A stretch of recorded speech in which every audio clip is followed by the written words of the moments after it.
Episode 108, Holy Hell, A Case Against Eternal Damnation. This is Matthew, and this is an episode I genuinely looked forward to recording. Andrew and I talk with Derek Kubilus, author of the book, Holy Hell, A Case Against Eternal Damnation. Derek is a genuinely compassionate man, and that comes across in his writing. His acknowledgment of the harm that hell theology causes and his case against it presents a God that many will find more palatable or even attractive. If hell doctrine is something that bothers you, or even if you only have a passing interest in hell, then I highly recommend reading his book. It has the power to heal wounds. If you enjoy this conversation, Derek has also appeared on the Deconstructionists podcast. Relevant links in the show notes as always. Hello everybody and welcome to another episode of Still Unbelievable. Andrew and I, we have a guest, but before we get to our guest, it's November 30th, Andrew. You've just had the most religious holiday in America and we're now on the downward slope to that other holiday thing at the end of the year. How are you? How was it for you? So Thanksgiving, wow, what a time. So my girlfriend's sister, we had this moment that I had to laugh inside. It wasn't appropriate to laugh outside, but the listeners know about my problem with family prayer with my 4-year-old, right? The whole indoctrination thing. She can't possibly understand what prayer is all about at 4 years old. So I won't let her go to the family prayer circle. And then of course there's that whole atheist thing, but I wouldn't let her anyway. So as everyone is gathering for the mealtime prayer, Emma is saying, I want to go and be with my cousins. And of course they're gathered around for the prayer. And I wouldn't let her, and she said, it's not fair. And I said, it's perfectly fair. It's not fair. It's perfectly fair. And Allison's sister is leaving the room that we're in as we're going through this. And in one of those rare moments of locking eyes with someone and knowing that they would do you in if they could. I got the death stare. Oh, because you wicked parent, you. Yeah, I wouldn't allow my 4-year-old to go into the family prayer circle. And it was a moment that was distinctly uncomfortable, and I was wondering what was coming. As it turns out, she didn't say anything. I really did get the death laser stare. One day, sir, she's going to be old enough to answer you back and say, I'm going anyway. Well, and we may be doing very few family meals on those days. No, I legitimately doubt that she will feel that way. She's already a very level-headed kid, and well, we'll see what happens. I mean, she may do it just to needle Dad a little bit. That wouldn't be surprising at all. She's a girl. Yeah, that is exactly what she will do. Yep. So it'll be interesting. But enough about me. How has your life been? Yeah, my life's okay. So we've been we've had poor communication the last couple of months because, as you know, as everybody knows, it's play season for me. That's just come to an end because the last one that I need to get involved with is middle of November, get the months right. So here I am, but my voice is not recovering very well. I caught a cold just as the play was kicking off and I almost lost my voice. Had multiple croaky moments during the performances. And yeah, once you get past 50, these things create a significant issue. So I'm hoping that my voice will hold out for this recording, but you might need to carry me for some of the way. But that aside, my phone is telling me it's 1 degree outside. So I created my own little moment of hell today. Link coming, listeners, do bear with me.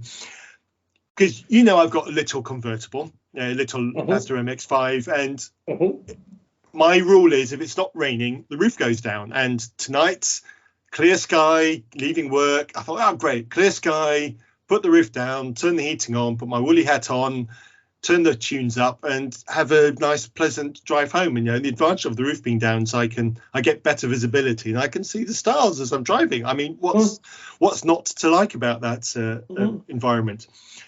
Except I'm a relatively tall chap, and an MX-5 is a relatively small car. And one of the other reasons why I put the roof down is when the roof is up, I scratch the bottom of the roof because I'm just too big for the car. So roof down, the tip of my head just pokes up into the airflow. So I've driven home tonight in 1 degree temperature. But most of my body is a barely acceptable temperature, except the very top of my head, which is ice cold. And I got home and it's deeply uncomfortable. So I had a mild experience of hell, I think, because it genuinely wasn't pleasant. Having that little tiny bit of frozen noggin on my drive home, even through my woolly hat. So apparently heated woolly hats are a thing. I'm not sure if I'm old enough for one of those yet, but I might just have to swallow my pride and go for it. They have woolly. You call them woolly hats. See, in America, that would get you picked on. You'd be labeled a snowflake if you called it a woolly hat, dude. Well, the only other option is tea cozy, which is what I call it to those who know me. But calling it a tea cozy on the podcast would probably get me bullied even more, because half of my audience won't even know what that is. Somebody in the United States will pull a gun on you for that. So what do you call them then? Beanie? No, they're toboggans, they're ski caps, they're that's it. That's it. Okay. Well, talking of that's it, let's welcome our guest in. So our guest today is Derek Kubilus. He's an author. He's written I was going to say a very lovely book.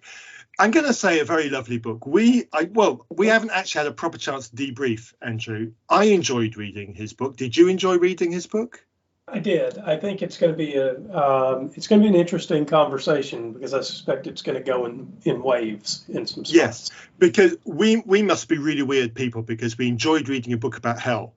Why would anyone enjoy reading a book about hell? Anyway, Derek, your agent obviously does his homework. He's obviously an intelligent person, because he sent me an email and said, I think you'll like this book and this individual. And he was right. We're a 2-bit podcast out in the middle of nowhere, and he correctly called it on you being an appropriate guest for us. So thank you so much for writing that book, Derek. Thank you so much for agreeing to come and talk to a couple of atheists. How are you, sir? I'm very good. Thank you for reading it, and thank you for inviting me. Oh, I didn't invite you. I was given the opportunity to have you as a guest. Wow. By the way, though, Derek, we've been upgraded. If we are now a 2-bit podcast, that's pretty good. Yeah, that's an advance for us. We're now twice as good as we were just in the last show. Just excellent. Yes, quite. I'm still waiting for us to appear on Amazon or Spotify chart. Derek, tell us a little bit about yourself. What's your faith tradition? What's your history with Christianity? How did you get involved with Christianity? And then we'll talk about your book. I am a United Methodist clergy person here in Ohio. I don't know what Methodism is like in the UK, but in America, we're among that sort of boring group of Protestants that are mostly known for being vaguely pleasant and just sort of nice, happy Christians. I've been a Methodist pretty much my whole life. I was raised a Methodist and ordained as an elder in the church in 2014. I went to Duke Divinity School in North Carolina. As a Methodist, they move us around a lot. So I've been in ministry since 2010. And this is my 4th appointment. So for a little bit of context for me, so I did briefly attend a Methodist church when I first arrived in the UK, because I grew up in Zambia. So I arrived in the UK at 18, and there was a Methodist church around the corner. So I attended that for a couple of years. So in the UK, Methodist churches, they operate on what's called a circuit. So you get a circuit of Methodist churches, and the ministers, because I believe it's minister they call the pastor, and they do a rotation where they will swap and do that. In terms of theology, I don't remember an awful lot, but we'll get to something about that, because I did have an experience at that church which is roughly related to hell. So I will drop that in as a question later. So that's kind of how Methodist churches work here in the UK.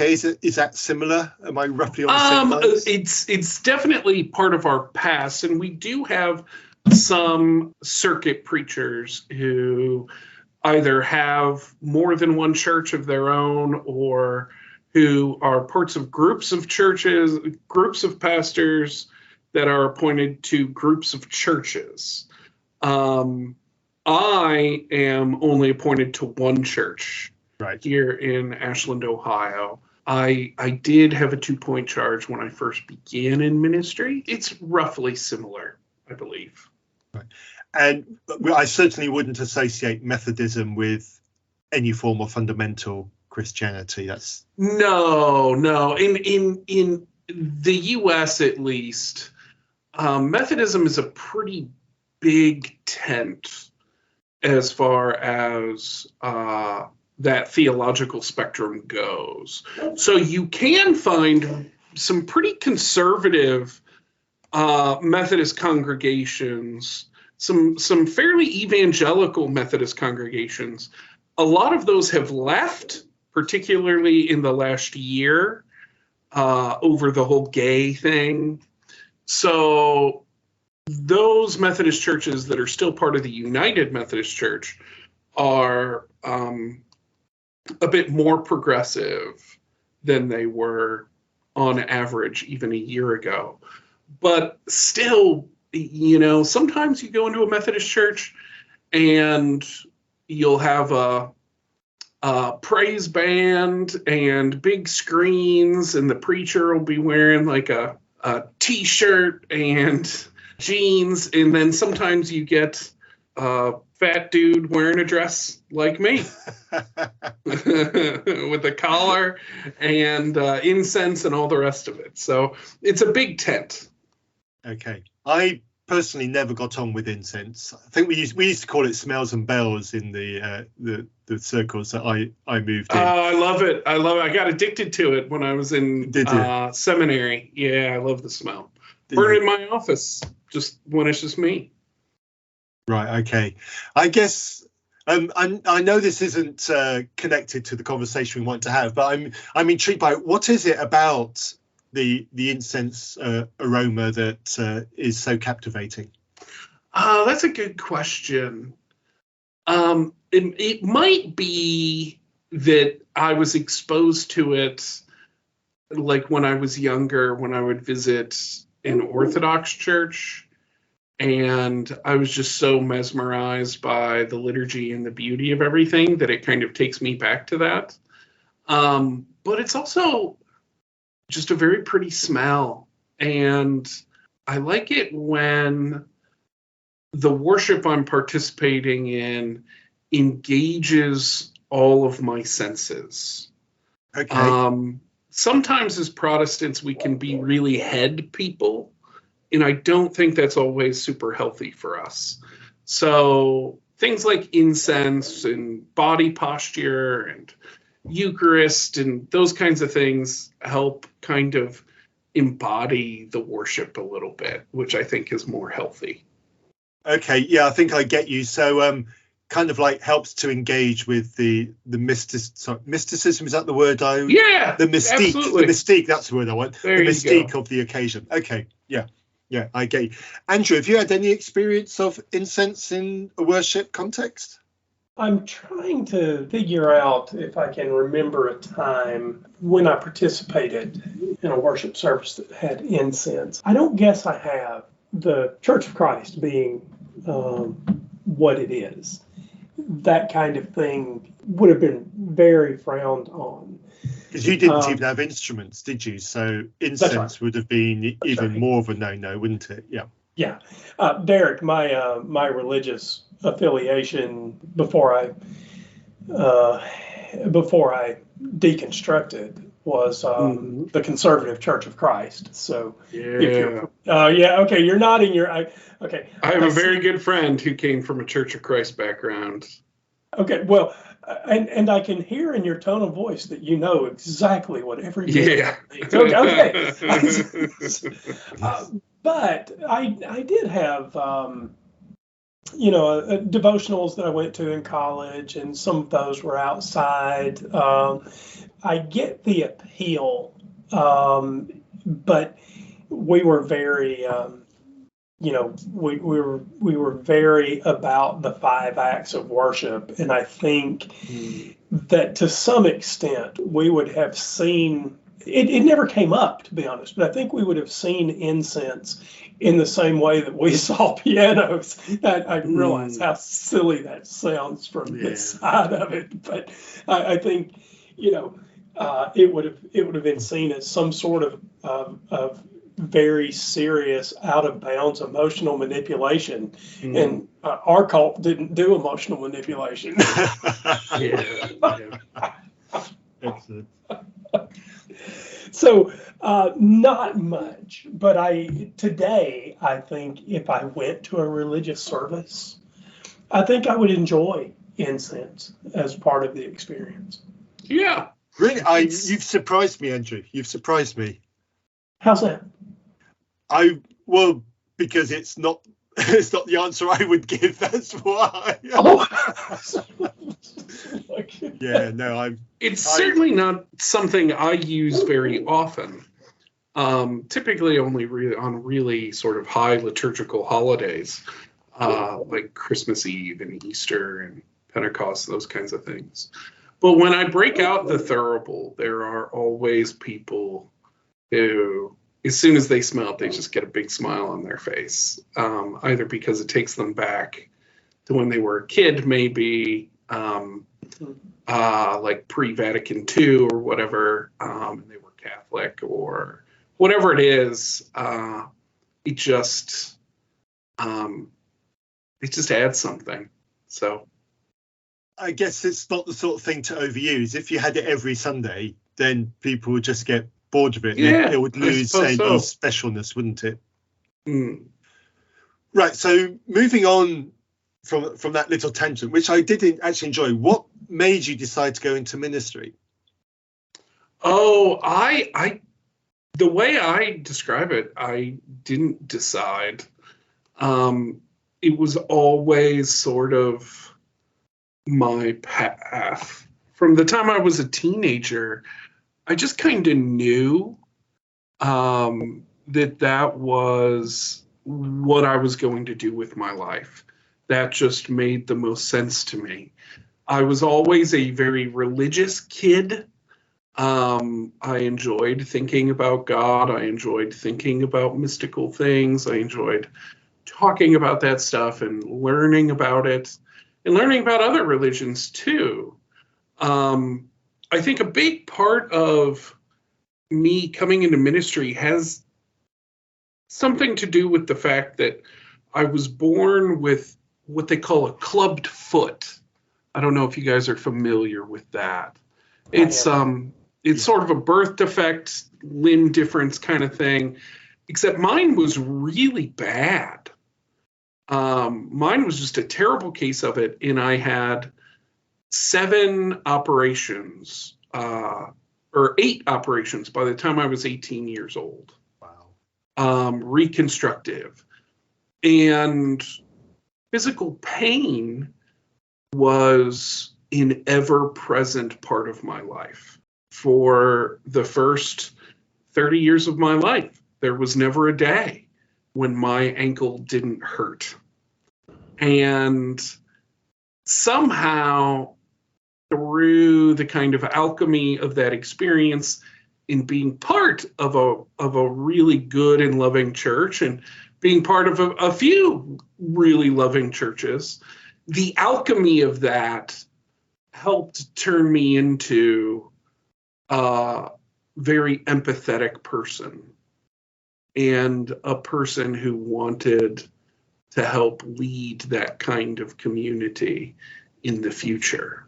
The story I always tell is when I was in second grade, I had an operation, and I was lying on my sofa recuperating, and I was in a lot of pain at the time. And the associate pastor from our church came to visit me.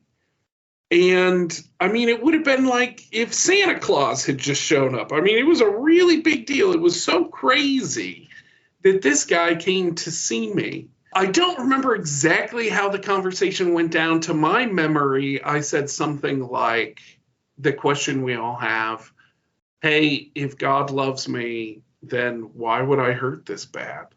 You know, why would I have all this pain? Why would I be going through all this? Why does God want me to feel this pain? And he said, I got to tell you, God doesn't want you to feel this pain. God didn't cause this pain. The truth is, the world is out of control. And God is using people like you and people like me to make it better. And that was the first time I ever thought about becoming a minister, I think. And then it just kind of built from there. That's very touching, Derek. Andrew, have you got any thoughts? I'm visually impaired.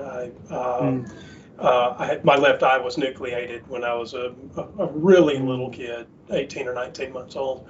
I didn't have the experience of, having a preacher come around to share that part of my life. But I can say that I identify not with the physical pain, because having an eye removed, there's no pain afterwards. They do whatever they do, and then it's just this thing that you get on with. The truth is, you rarely notice it, right? It's just part of being alive.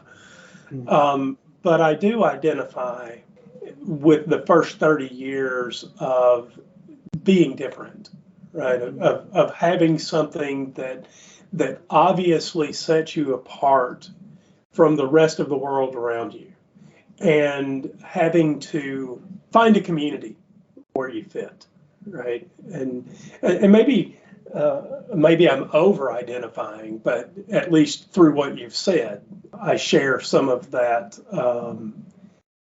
that sense of having to do something that other people aren't having to do just to get on and be a normal part of the community around you.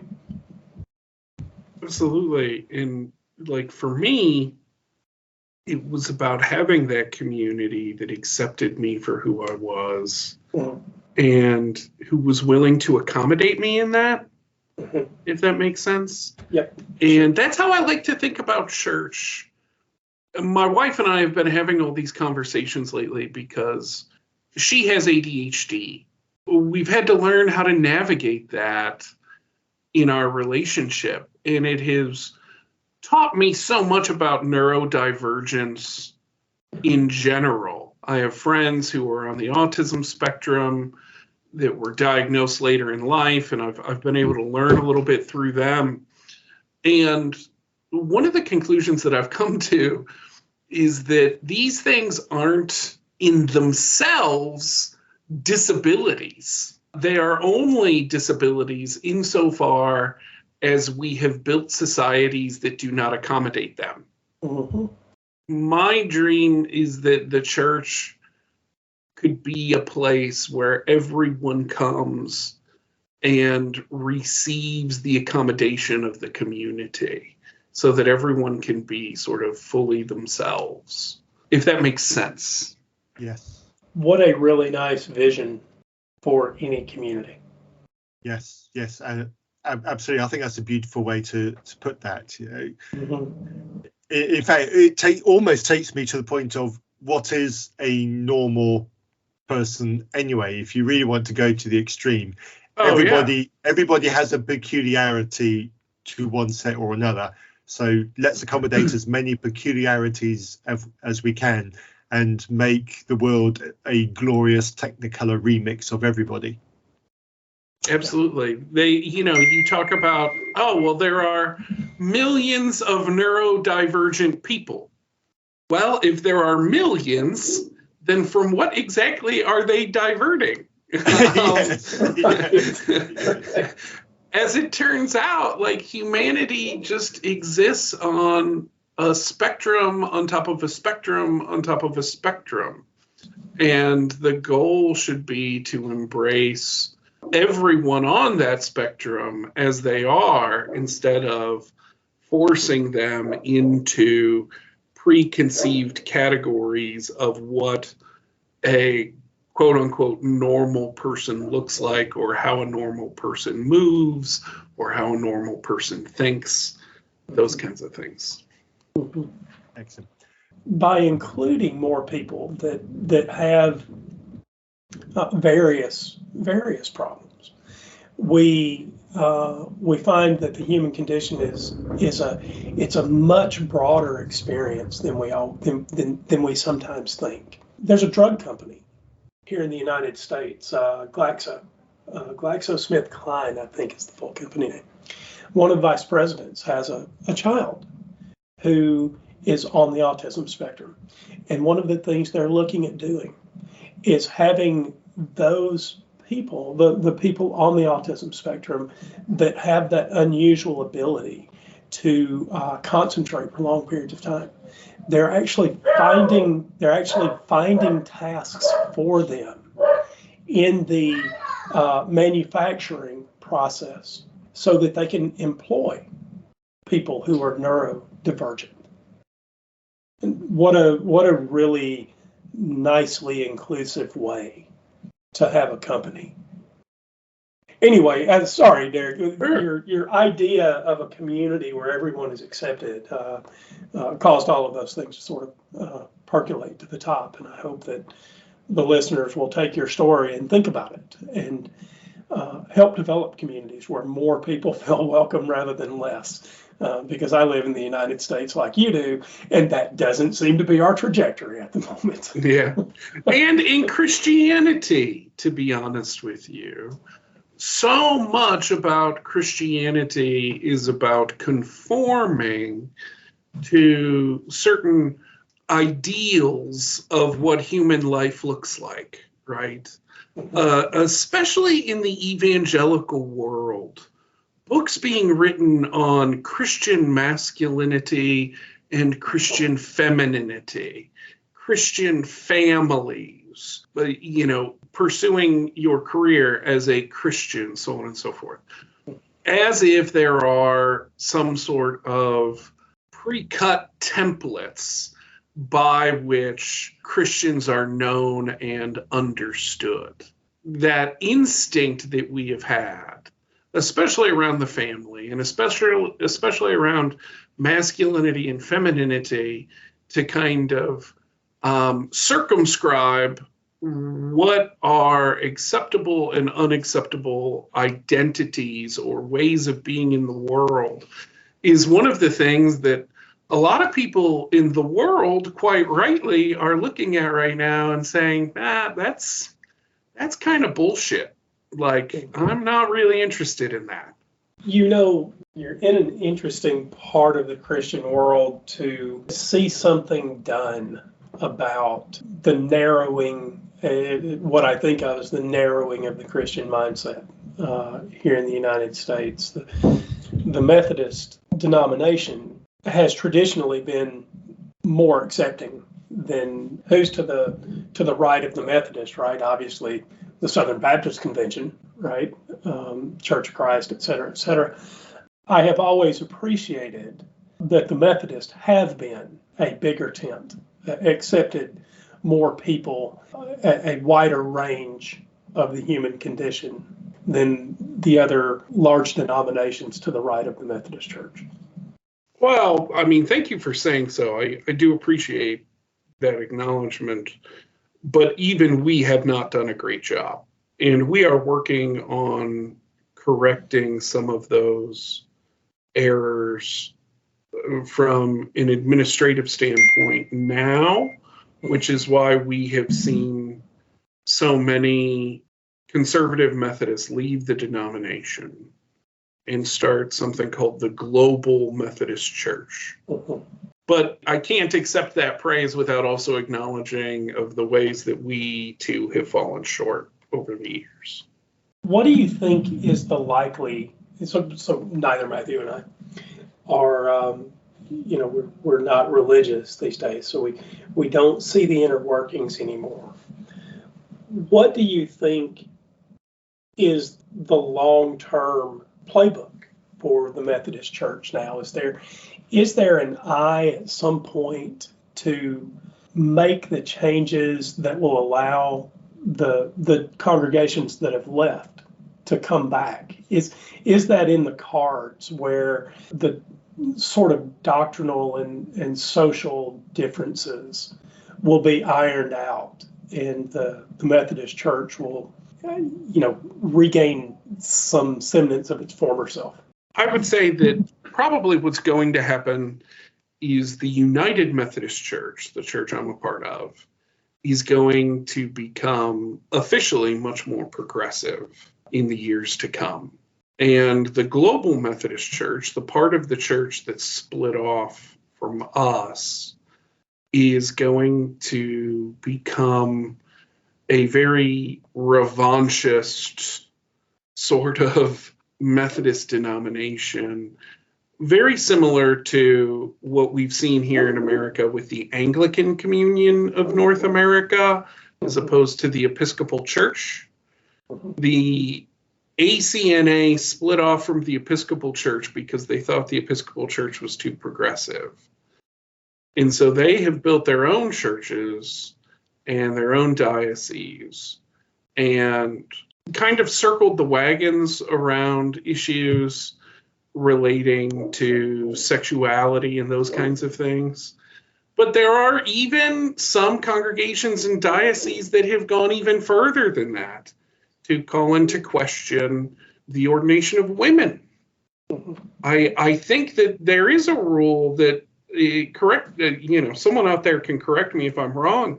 In the ACNA, I don't think women can even be bishops at this point. And so they haven't just drawn a line in the sand and said, okay, here and no further. They've actually gone backward. And I think we're going to see a similar thing happen with the Global Methodist Church. I don't see those two sides coming back together anytime soon, unfortunately. I think it is a stain on us that we couldn't kind of keep it all together and moved forward into a new era of life together. I think it betrays some of the partisanship that we see in our society that says, well, I can't, if I don't agree with you, I don't want to be friends with you, I don't want to talk to you, I don't want to worship alongside of you.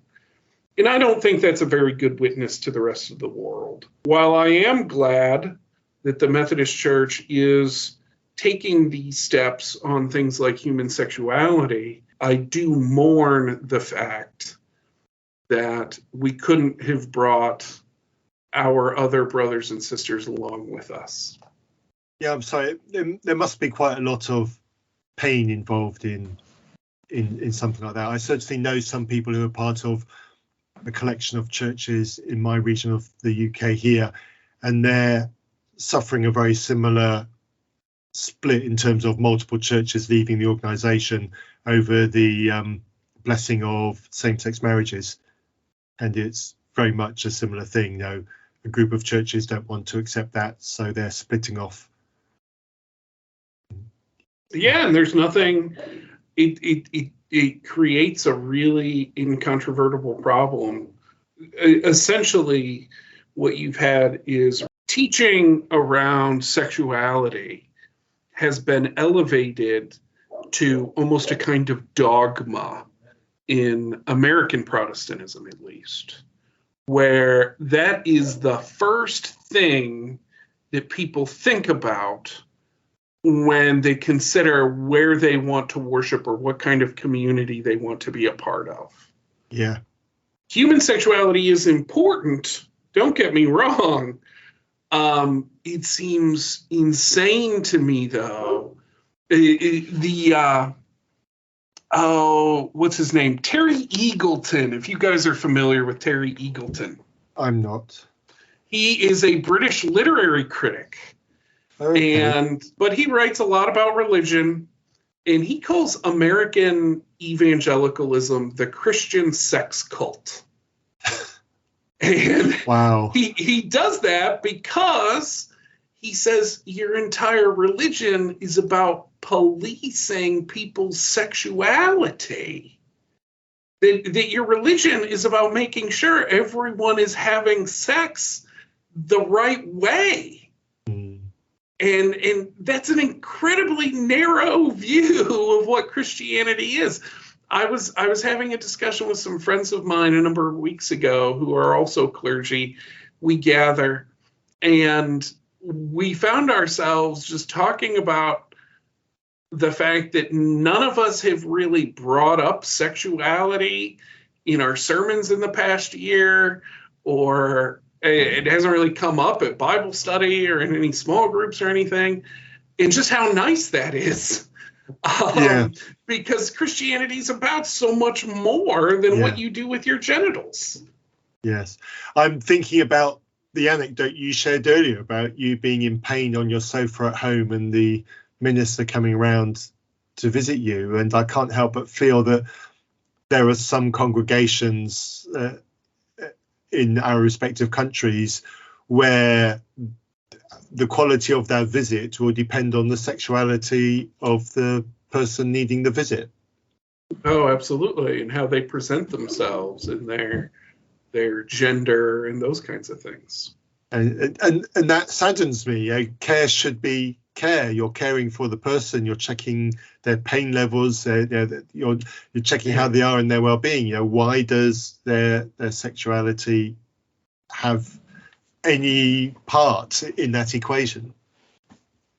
It's become dogma to us, and it's really sad. Yes, it is. Okay, so moving on. Thank you for that. I enjoyed that. We've fixed that part of the world. Now, your book. Andrew and I both enjoyed reading your book. For me, it was a breath of fresh air reading that book. I've consumed a couple of books about hell in my time, admittedly well over a decade ago while I was still a Christian. It's the first one I've read since. And it genuinely was refreshing. There was a compassion and an integrity that came off the page reading your book, which genuinely warmed me to you. So thank you for writing that book. It's not got me to go back to church, but if it would, your theology on hell would be the type of theology on hell that I would adopt. I can't imagine myself adopting anything else, to be quite frank. So it's very kind of you to say. Why did you write the book? Presumably not just for me and for that compliment. I wrote the book because being in ministry, especially as being a Methodist, I didn't really talk that much about hell. It doesn't really come up very often as a rule.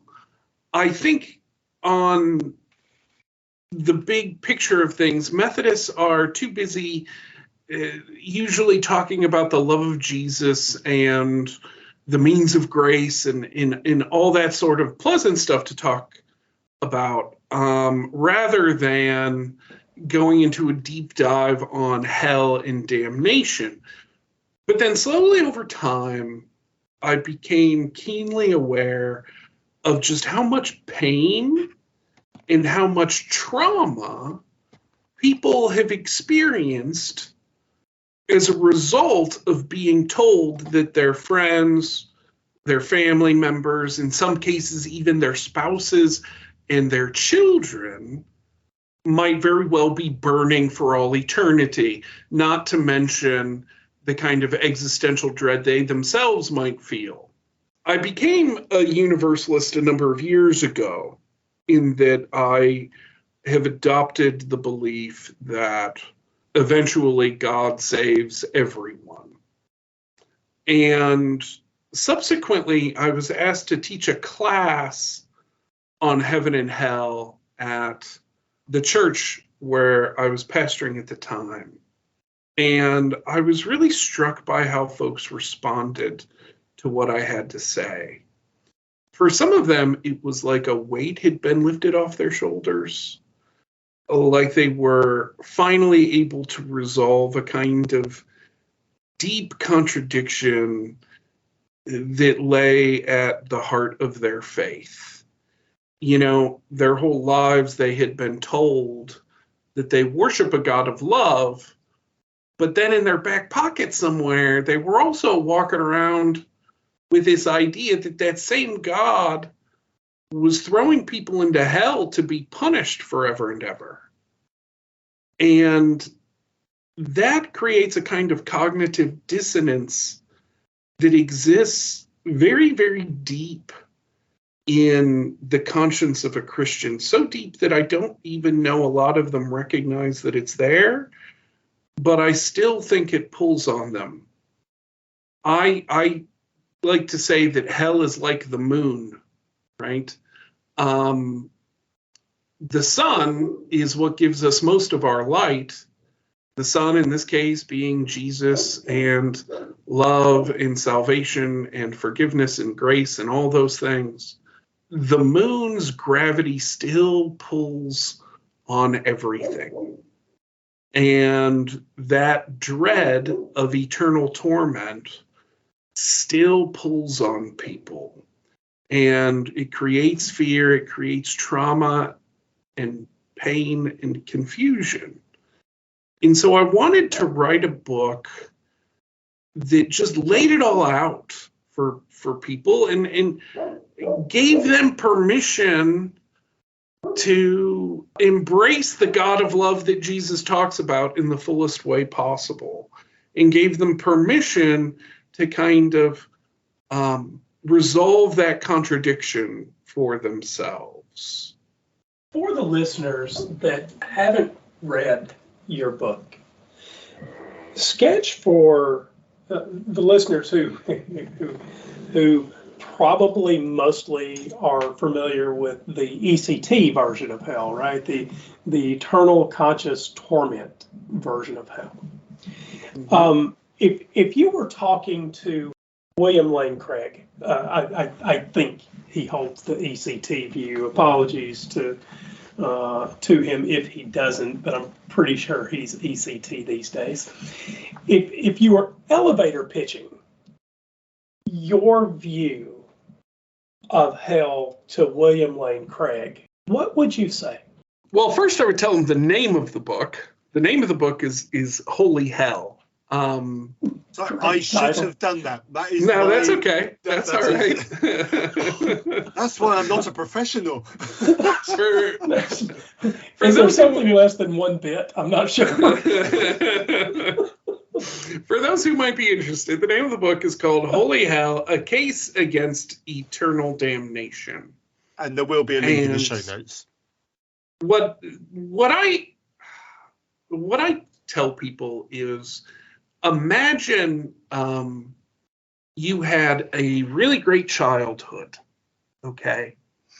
And you had two loving, wonderful parents who doted on you and provided for you and went to your games and told you bedtime stories and put your art up on the refrigerator, right?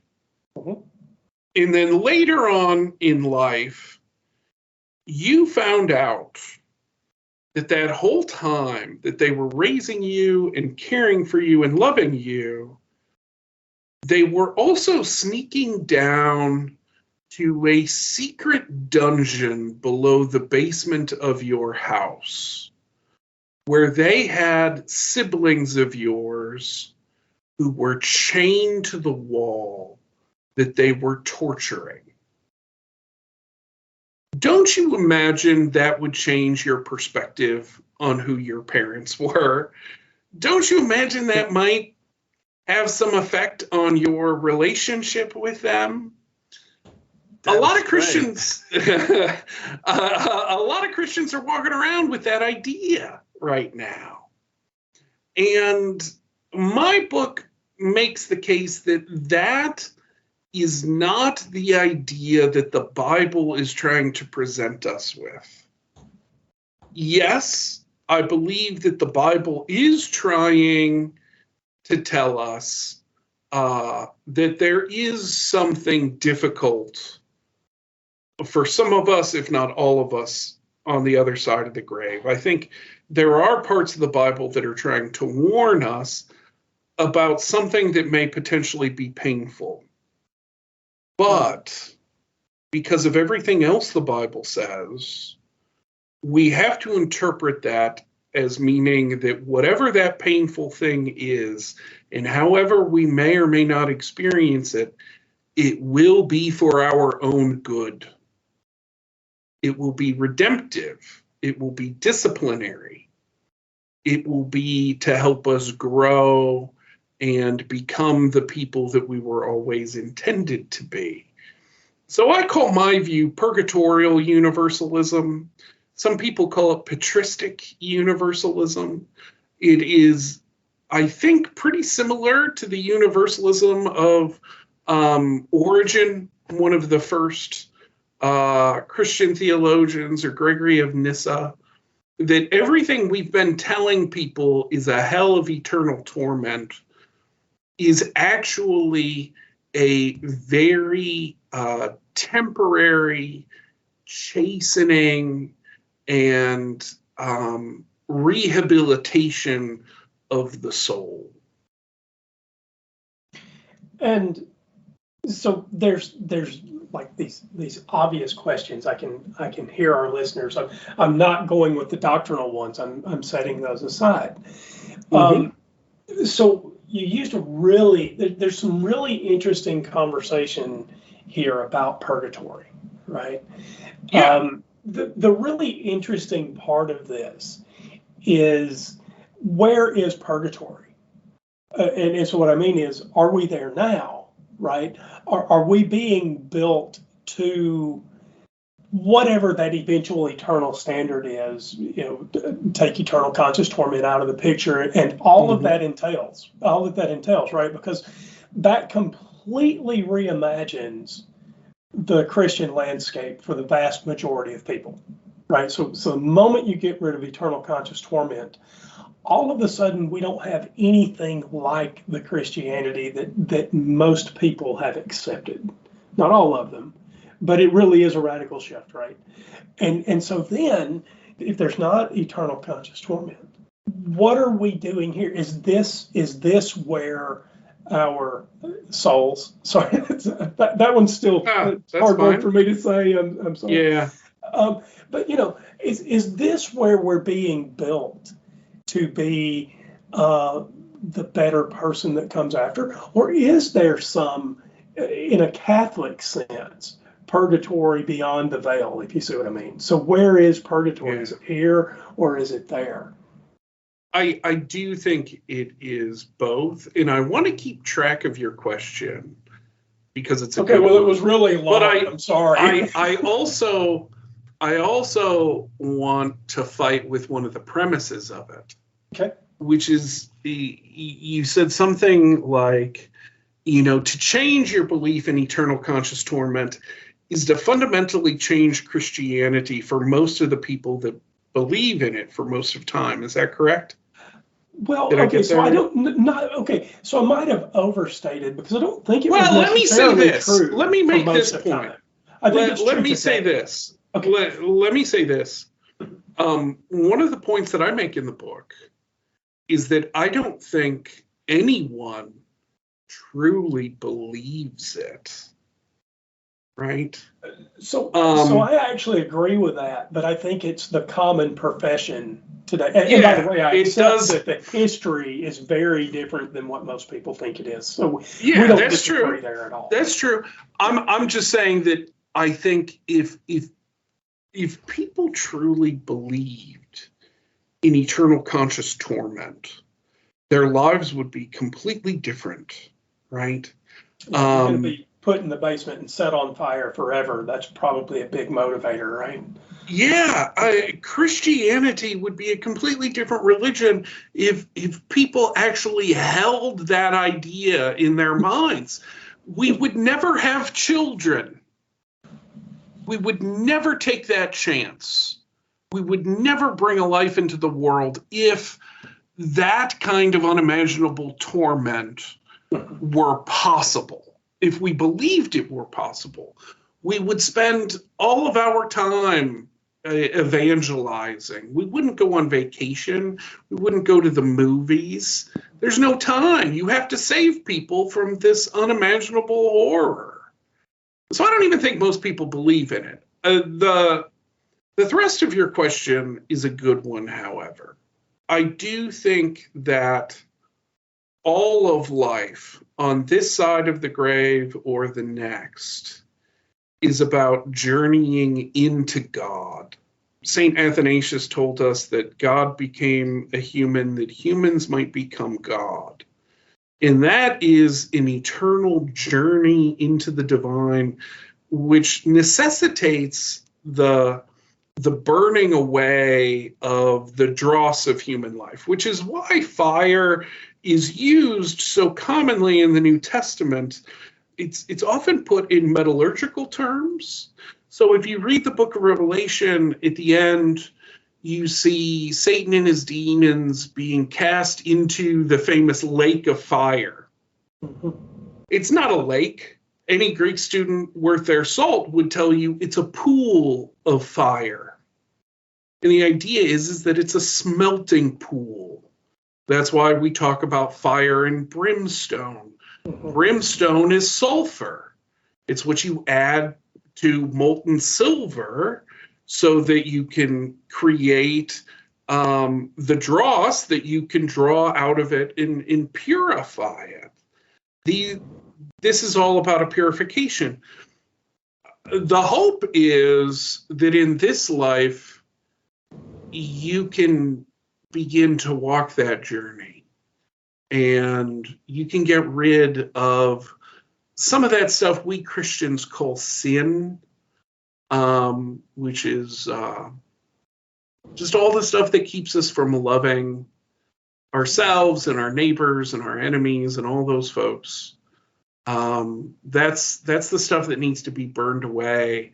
And I think the biblical witness is, burn that away while you can on this side of the grave, because there's another burning that may happen on the other side that you might be able to avoid.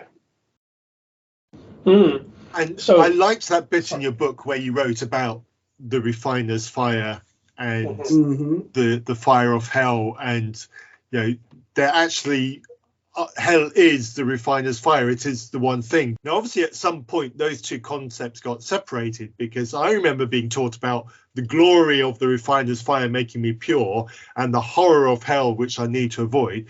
When did those two entities become separate? Do we know when? No, it's really hard to trace Christian doctrine before the 300s. Because there was no unified Christian doctrine, at least in my mind, before then. You had lots of different communities, lots of different bishops, lots of different priests who all sort of had their own kind of take on things. What we do know is that from Origen in the 3rd century onward, there have always been Christians that think this way. Right. We have always been a minority, but it has always been not fully oppressed, and I happen to believe that it hasn't ever been officially condemned by any of the ecumenical councils. Some people would argue with me about that. But it's always been there. It's never been the dominant strain. My argument is that that's because it doesn't make for very good politics, right? At the time, in the 4th century, you've got Constantine and Theodosius bringing Christianity to the Roman Empire, establishing it as part of imperial rule. And when you're trying to govern, it's really helpful to be able to say some lives are worthless because they will be tortured and tormented forever. It's really helpful to say that there are hopeless people. It's really helpful to be able to say, oh, see, God is violent just like we are violent. And so those theologians that promote a more peaceful and loving God are, in that kind of context, always going to be pushed to the margins, I think. On that point, but very slightly tangentially, but there's something about religion and governance that you said there that I find intriguing.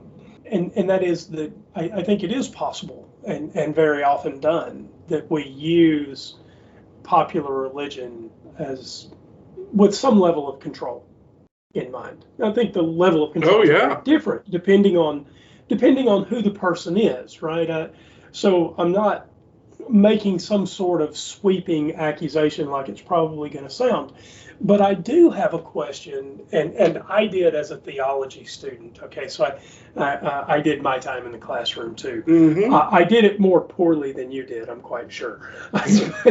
But having said that, the Greek does read, and the Hebrew does read. By the way, I don't read Hebrew. I just happen to know that the problems with reading Hebrew and translating are very similar to the problems with reading Greek and translating. But the bigger point is the English translations of various Greek texts that we pull together to create this unified New Testament, right?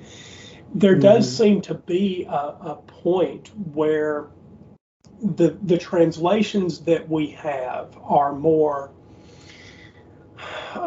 they're more punitive. The language is geared toward control.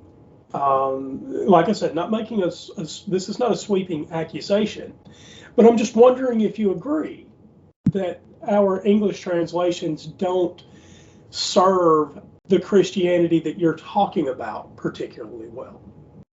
I would absolutely agree. That is probably one of the biggest problems that we face as a religion, is that we don't realize how much of our faith we put in the hands of our biblical translators. Who, all of it if you can't read Greek at all. And they have their own axes to grind, be they political, theological, or otherwise. And it's impossible to do it without that, right? Sure. It's impossible to just make a completely objective, completely neutral, perfect translation. But especially around hell, in the concept of hell, there are some particularly egregious instances where English translators have made what had to be very conscious choices to make hell seem eternal and to make it seem like it was the result of a vengeful, wrathful God. One of the things that I talk about in my book is the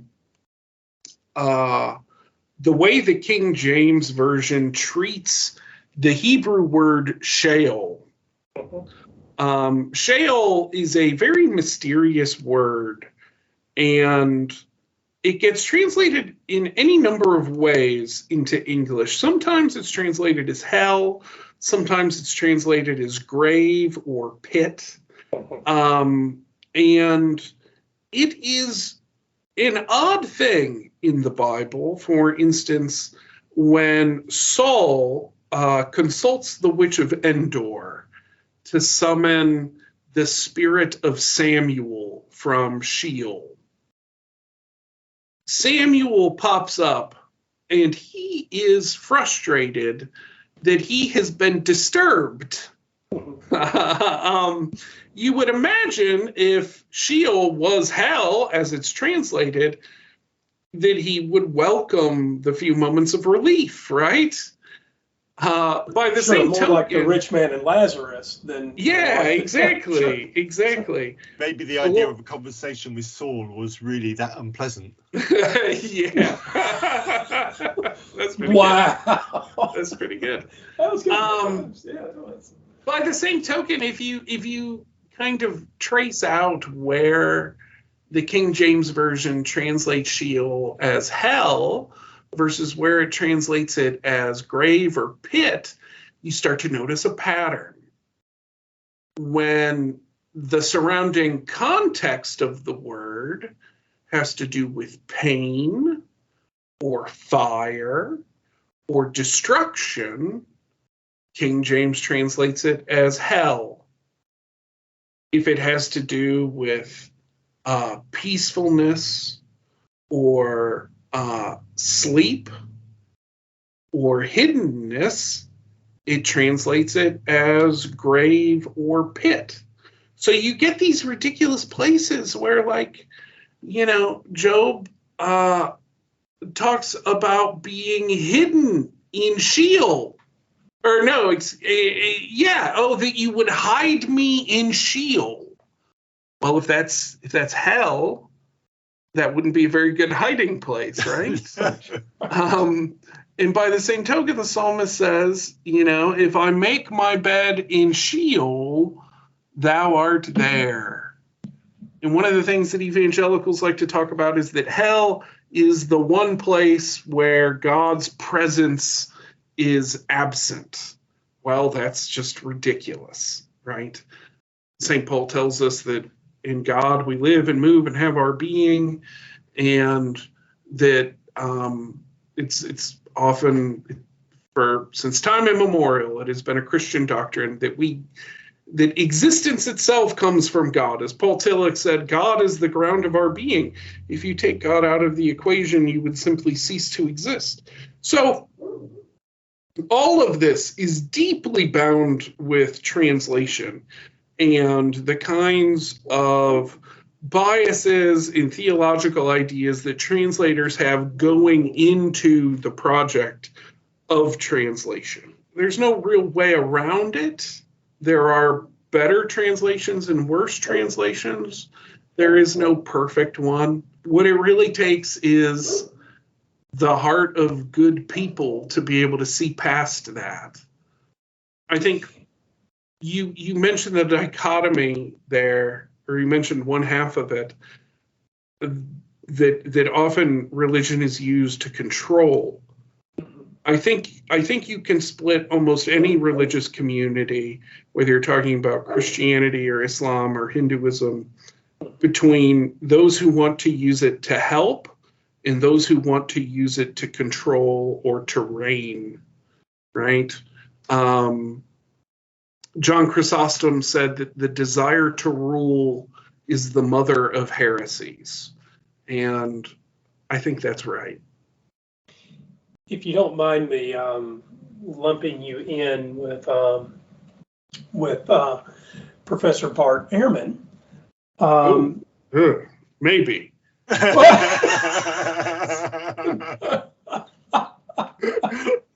I promise you that this is the following will be a compliment, and it will not have to be cut from the show. I promise.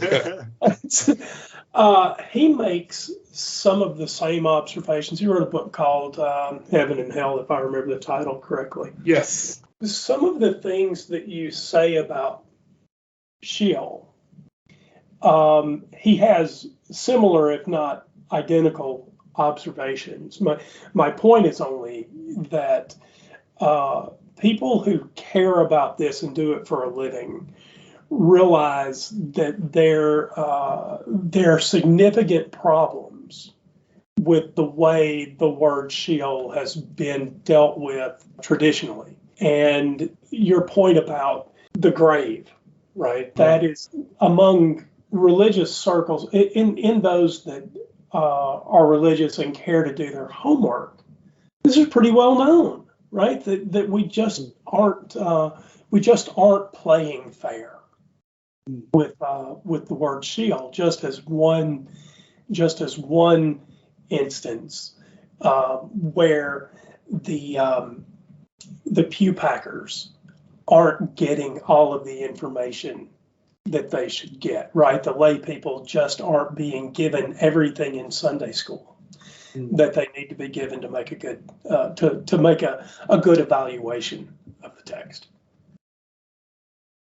Yeah. So anyway, that was it. Now, Bart Ehrman's fine. He just gets under my skin sometimes. I don't like people who are provocative for the sake of being provocative. And like the book, I hope you guys notice that the book is written with a lot of care for those who will be scandalized by it, right? Like there will be people who read this who become very disoriented as a result. And I want to bring them along slowly. And I want to be very careful with them and not incite their emotions and not cause so much disorientation that it causes conflicts between them and their church or their friends or whatever. Like, I want them to be okay. Sometimes I don't get the sense that Brother Ehrman has those same concerns. And sometimes he says things that feel like they're supposed to inflame the passions, if you will. And I just know a lot of pastors that have had to clean up a lot of messes because some poor layperson read something that he had said, and it just threw them into a tizzy that destabilized them and made their life so much more difficult. That's the only reason why I balked at that.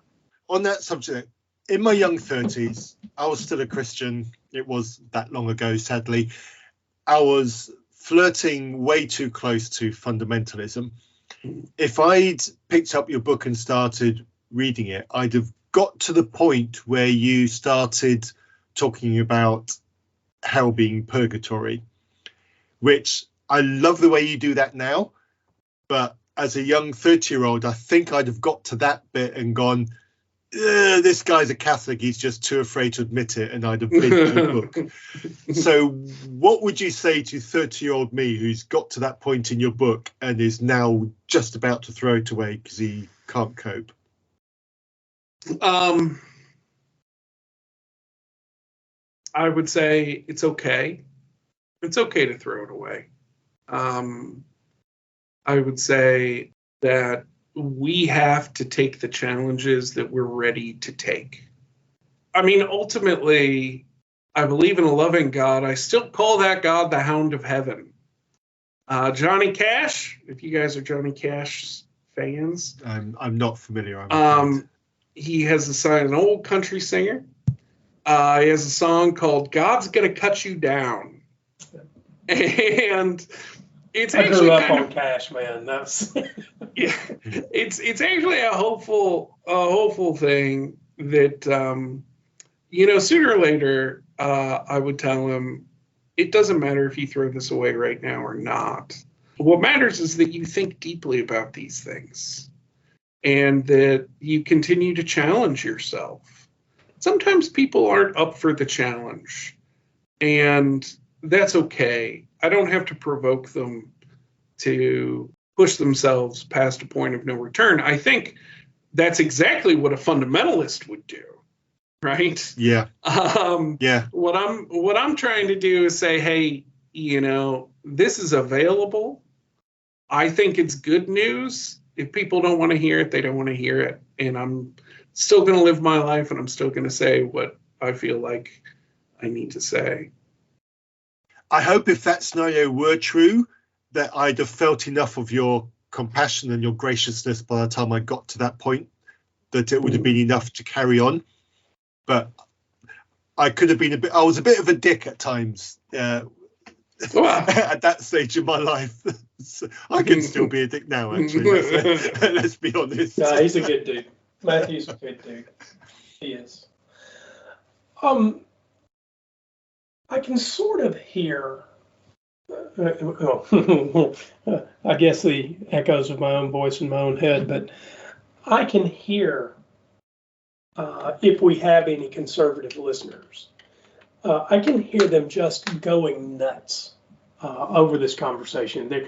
They're one more paragraph from just pressing the stop button and moving on. And I wonder for those, what do you say? Maybe they don't actually believe that they're going to be locked in the basement and tortured forever. I think it's absolutely undeniable that Christianity has built a reflex into Christians to be scared of hell. Mm-hmm. And Matthew and I have spent, years now. I've had the good fortune to sit with one of the best podcasters I know for the last 5 years and talk to people about their deconversion experiences. Mm-hmm. And the last thing, the thing that hangs on, I think it did, Matthew, I think it did for you, the fear of hell. It did for me. When I walked out of church for the last time, whenever that was, I don't remember what day that was. I don't remember the last time I went. But the fear of hell persisted. I'm positive for the next 2 years. After none of the rest of Christianity persisted, hell persisted, and I wonder what you would say to, so what Matthew and I say has to do with, we coach them very differently than you would, right? Sure. What would you say to people who maybe they don't believe in eternal conscious torment, but they certainly do accept that there is they're sinners in the hands of an angry God? Sure. What do you say to those people? Well, first, what I want to talk about before I answer that question is it doesn't surprise me that fear hung on for so long. And for some people, I imagine that it will never go away. Because as I understand it, the doctrine of hell is literally designed to be the scariest imaginable thing. I mean, there aren't very many ideas, concepts that are traumatic just in and of themselves. But a hell of eternal torment is, right? As a concept, it's about powerlessness. It's about torture. It's about a lack of hope. The very idea itself is traumatizing. And so it is designed to burrow its way into the softest part of your brain and just kind of leach that poison into your system. And for that, I am very sorry. As a Christian, as someone who is part of this community that has hurt so many people with that idea, I'm just very sorry. I wasn't trying to make you apologize for Christianity. Oh, no, I know. I feel it incumbent upon myself. Fair enough. It wasn't on my radar, though. I understand. What I would say to that person is that the most hope I've found is imagining that God is the one who looks at me in the eye and says, everything is going to be okay. That's the God that I worship. That's the God that I teach the people in my church to worship. That is the God that I write about and the God that I think about. The God whose entire message can be summed up with the idea that everything is going to be okay. Despite the pain, despite the people who have wronged you, despite all the evil that you've seen that you think needs to be judged in the most violent way possible, at the end of it all, everything is going to be okay for everyone. And that's the best news I can possibly conceive of. If he wants to walk away, continuing to think that God is so impotent, that God cannot save everyone, that God cannot right every wrong, that God cannot redeem every soul and turn us into the people that we were born to be, then he can walk away believing that. I just feel like that would be a really sad life to live, to believe that the God who created the universe tortures. That's just really sad. And it's sad to me that there are so many people who proclaim that. Yes, and there's a very strange dichotomy over that, because in the various deconstruction groups that I've seen and testimonies that I've read and discussions that I've had, hell does two things during this process. It triggers doubts and concerns because of the analogy that you gave right at the beginning of our conversation.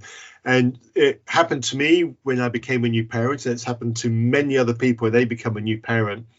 They realize that there is nothing that this precious child of theirs could do that would want them to separate that child from them and cause that child pain.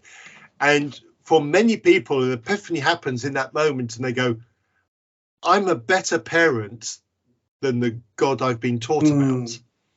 Yeah, and absolutely. when that moment happens, deconstruction begins, and it's almost irreversible when that moment happens.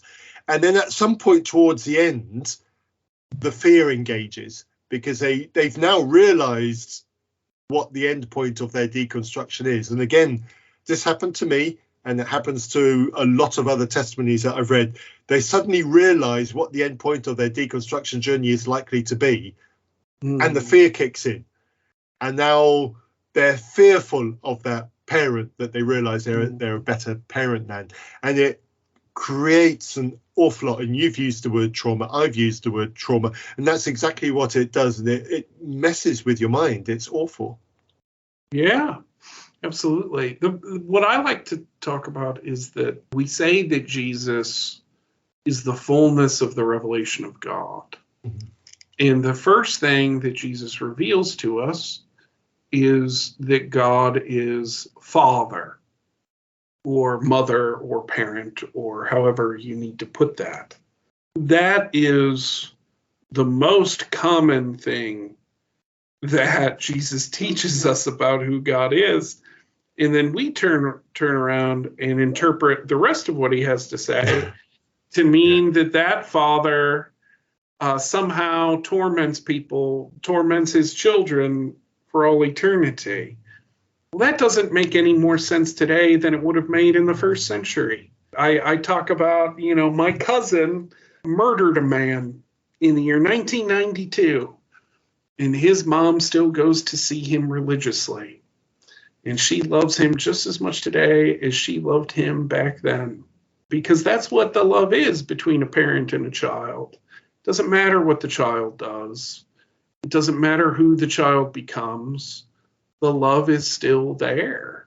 And if that's true among us, then certainly it's still true with God. Yeah. There's I did conservative for a while, right? I did really conservative religious doctrine for a long time. And there's something about what you're saying that I can hear conservatives object to, and I feel some sympathy with the objections. So I'll tell you what it is. If everything is going to be okay. Oh, by the way, this is not the if everything's okay. If everything's going to be okay, what's the point? No, that I think is silly. If everything is going to be okay in the end, for every person imbued with a soul, okay, what it does is leave the victims the longest. And here's why. Because not every person, but a great many people will have a problem with their victimizers being treated as well as they will and as soon. And so I think it's easy to see, at least to me, and I think this was true in the conservative tradition that I'm familiar with, I think it's easy to see that those people will be the ones that take the longest, if you will, whatever that means in the sort of religious context we're talking about, right? But those people, how they're in a place where they have to forgive their victimizers, and they have to accept that this loving parent is as good to their victimizer as they would be the victim, and as early. And that is a little bit counterintuitive, even in our own human experience, right? I mean, I'm not saying we love our children. We have one child who's the classic misbehavior and the other one that's not, right? We, of course, love them both. But we don't expect the child that gets pushed around by his brothers or sisters to just be okay. You see what I mean? There's some tension here, and I'm wondering if you see it, or am I just imagining a tension that doesn't exist? No, I've heard that very thing in different ways. People have expressed that same idea that, what about the victims? What about those who suffer at the hands of other people, so on and so forth? Yeah. And what would I say to them? Well, I wouldn't say a whole lot, because when you damage someone else, you also damage, oftentimes, their capacity to seek your good, right? So if you hurt me, I'm going to have a tougher time accepting anything positive that happens to you, because the pain of my hurt is still very fresh. And I would acknowledge that.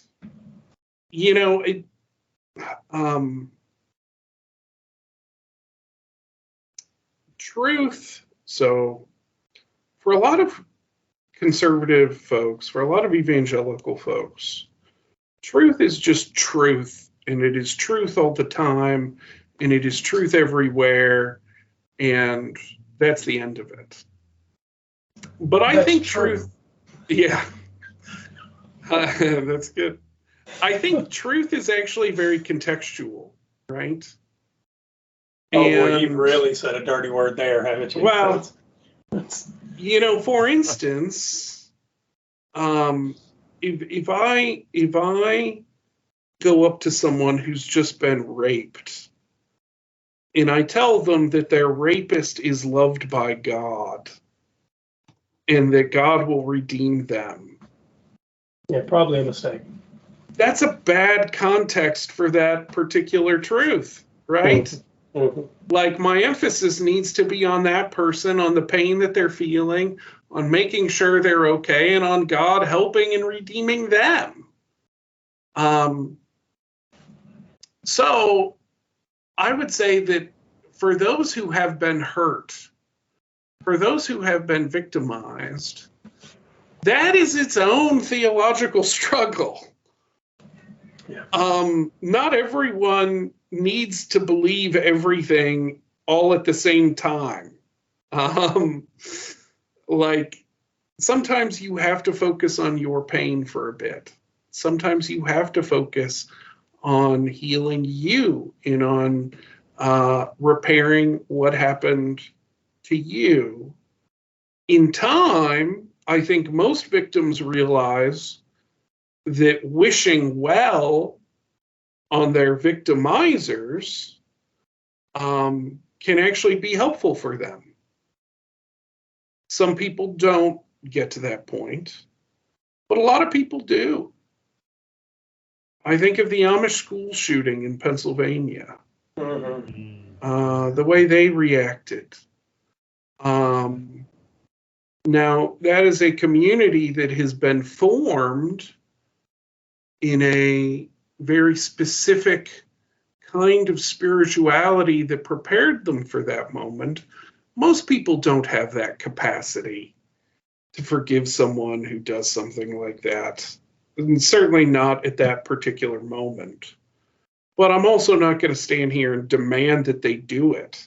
I'm not going to point at them and say, look, declare the salvation of your victimizer right now. I acknowledge that these things take time and that everyone's walking on their own journey, and that these things are difficult for those of us who haven't been victimized by something. I think the bigger conservative question is not whether we all get to some place at different times. I think we all accept, well, I don't know if we all do. Certainly the three of us here do, which is probably a good enough quorum. I think the bigger question is not whether we know that people get to different places at different times, but why a loving God would leave the burden on the victim who might take more time to get there. I don't totally understand that question. Can you say it differently for me? Sure. So I'll give it to you in two different ways. They'll dovetail in your head, I promise. So the first one is, two people are about to get into some confrontation. Two guys, right? There's two guys. Mm-hmm. They're going to get into some fist fight, right? Somebody's going to get hurt. Maybe they're both going to get hurt. There's a God out there, presumably in this setup, that knows who the actual aggressor is, right? And that God has the capacity to step in ahead of time and chastise the aggressor without the victim ever being harmed. Okay, I can see it already dovetailed, but let me finish the second part just to make sure. Mm-hmm. In the second setup, we won't use an analogy. I'll just say the person, the aggressor, the victimizer, will not have as long a road to travel to get to forgiveness, right? They're going to accept God's forgiveness and love and acceptance, likely before the victim who would see the aggressor getting God's love, right? If you said it yourself, if I harm you, it is going to be much harder for you to see something good done for me.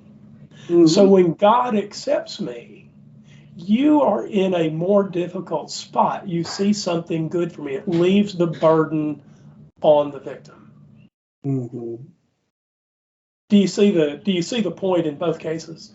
Yeah, I think so. Okay. I'm not sure I can resolve that for you. And it's okay if you don't, but this is the conservative mindset. Yeah, it seems that it would only be the mindset for this theological thing, right? I can think of real world examples where they would not be so quick to bring such a nuanced idea to the fore. Maybe. So in the first case, you and I would both agree that if you and I saw Matthew about to get walloped, probably not going to happen because Matthew's a pretty big guy. Okay, but somebody's about to hurt Matthew. You and I would both agree. I think. I'm sorry, I'm not trying to trap you in this setup. Okay. No. But I think we would both step in ahead of time if we could, rather than waiting. Yeah. And then chastising the bad guy later on, while Matthew's having to deal with his bloody nose or whatever, right? And so I think the setup there is pretty clear. What is, the victim gets victimized and they've got something that they have to deal with, while there was someone out there watching that could have stepped in, right? So there's a real problem there in the first setup. In the second setup, if we're stacking up a temporal time of now and some endpoint to the world in the future against eternity, maybe it doesn't really work particularly well, right? Because you can say, well, this isn't even a drop in the bucket to eternity. But I think that we deal with our lives in temporal terms. And we deal with our struggles, in a sense, about where we're able to let those burdens go, right? And so I think even in the second case, there's a God from a conservative mindset that is on the hook for dealing with the harmed person's burden, at least at the same moment that he deals with the victimizer's burden. Mm. Are you with me? I suppose there is. What I would like to say is that there is a burden that we all carry. The burden to love both ourselves, our neighbors, and our enemies in Christianity never gets taken away. And we wouldn't want it to, because our ability to love is the very essence of our salvation. It is what makes us like God in the first place. There are some who imagine that are, I like to say, monotheistic polytheists, if that makes sense. People who are monotheistic in that they only believe in one God, but they treat that God as if that God were one of the gods of the Greek pantheon or the Egyptian pantheon. That God is almost capable of being vindictive and retributive and has scores to settle and that kind of thing. What I'm trying to say is that God's grace reaches us all eventually. On a long enough timeline, that redemption comes for every soul. And when it comes, the time that we spend kind of dealing with it, anticipating it, wondering about it, isn't going to make much difference at the end anyway. And when that happens, hopefully we'll be able to see everyone just as God sees them, which is worthy of love and redemption. I don't know if that totally answers what you were getting to or not. It's as good an answer as we're going to craft. What I hear from you is that the victim and the victimizer will reach a place where the point of having love out front was really the goal all along. And there can be some degree of acceptance about whatever paths took everybody there. And that goal is substantial enough that, or the reaching of that goal is important enough, it's substantial enough, it's tangible and meaningful enough that the lion and the lamb can lay down. Yeah. We live in a time where people from both progressive and conservative mindsets seem to be very obsessed with concepts around justice and grievance. And there are always going to be people that want to see proper retribution meted out, right? They will never be satisfied until the retribution happens. And until that happens, don't you dare say anything positive, offer any kind of well wishes or anything else for the one who was unjust, for the bad guy, so on and so forth. Part of the enduring message of Christianity, I think, is to say that we are all bad guys and we are all good guys.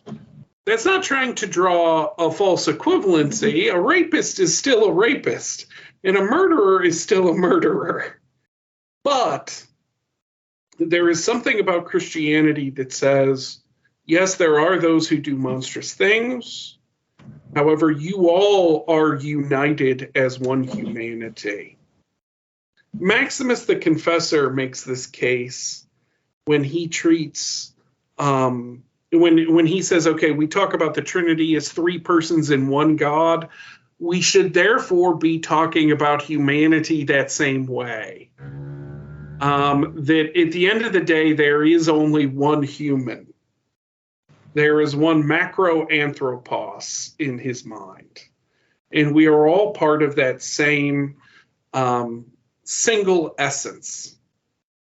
And all I can say is that I look forward to the time when those distinctions are dissolved to such a degree that we will say it no longer matters. That debts truly are forgiven by God and by everyone else, and that everyone can be transformed. Matthew, wrestle us back. Well, I wanted to just pick up that thought, actually. I think the idea of being unified, for lack of a better phrase, refined, let's use that one, that probably works better. The idea of being refined so that we can deal with, cope with, forgive past hurts, so that we can share heaven with those who've hurt us, sounds much more attractive than the alternative.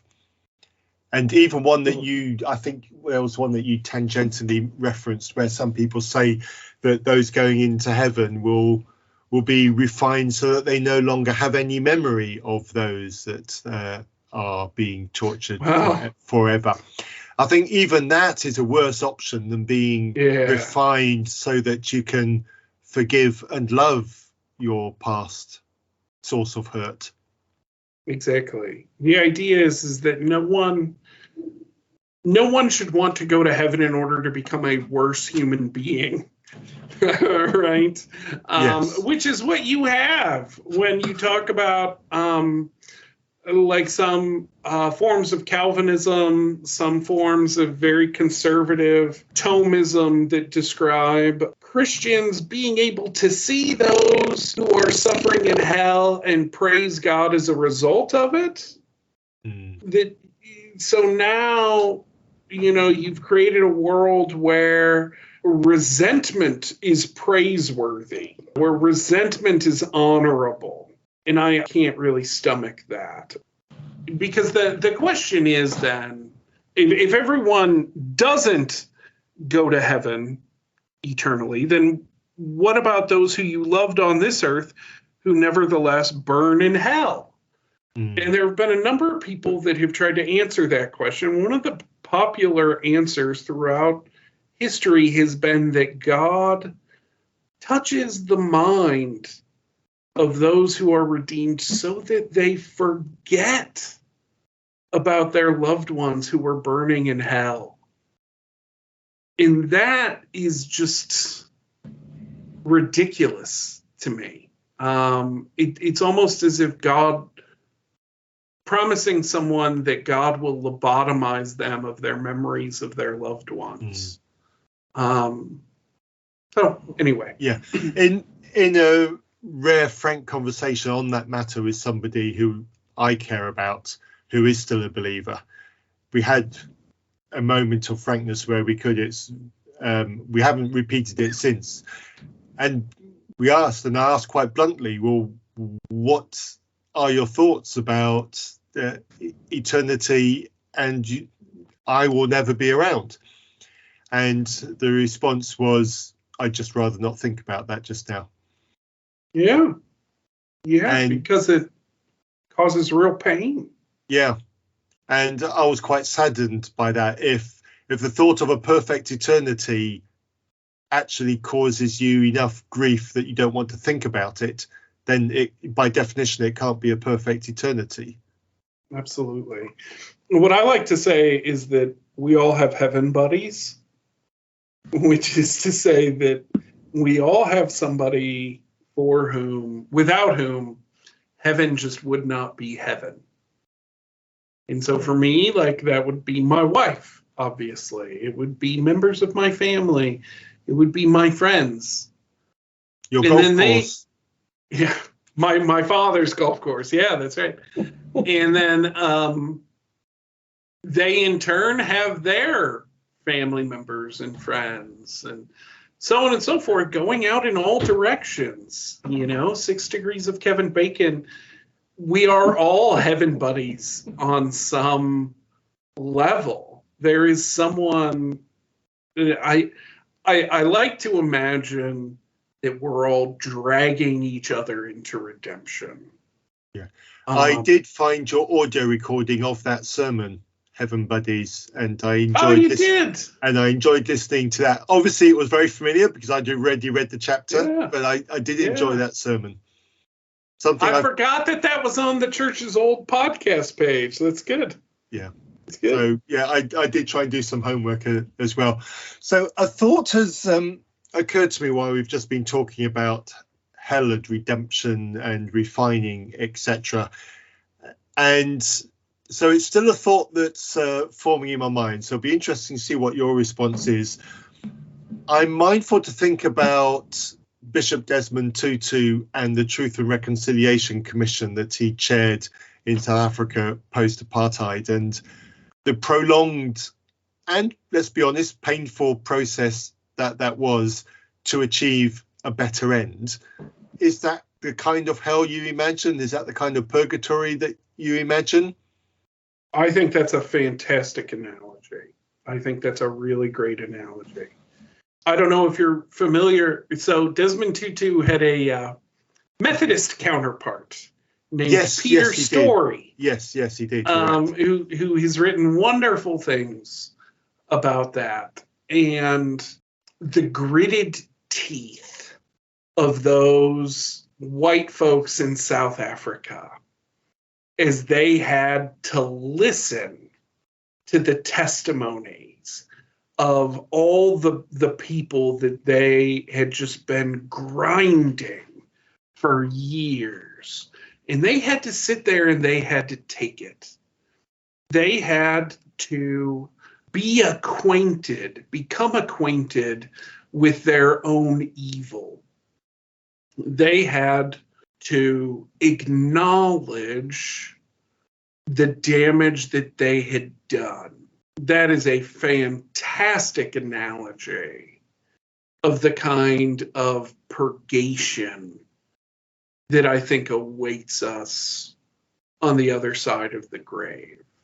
To be confronted with all the things that we have done that have truly hurt. And I imagine for a lot of folks, there are two things that I like to tell people. Number one is I try to tell Christians that I'm guessing they sin a lot less than they think they do.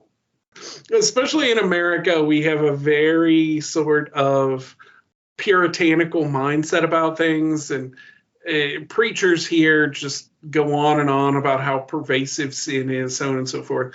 It's amazing how much of my job is explaining to people that such and such is not a sin, so to speak. But I also think we'll be really surprised by the things that did cause people pain that we never knew about. I think about the cell phone, right? You got your iPhone on you.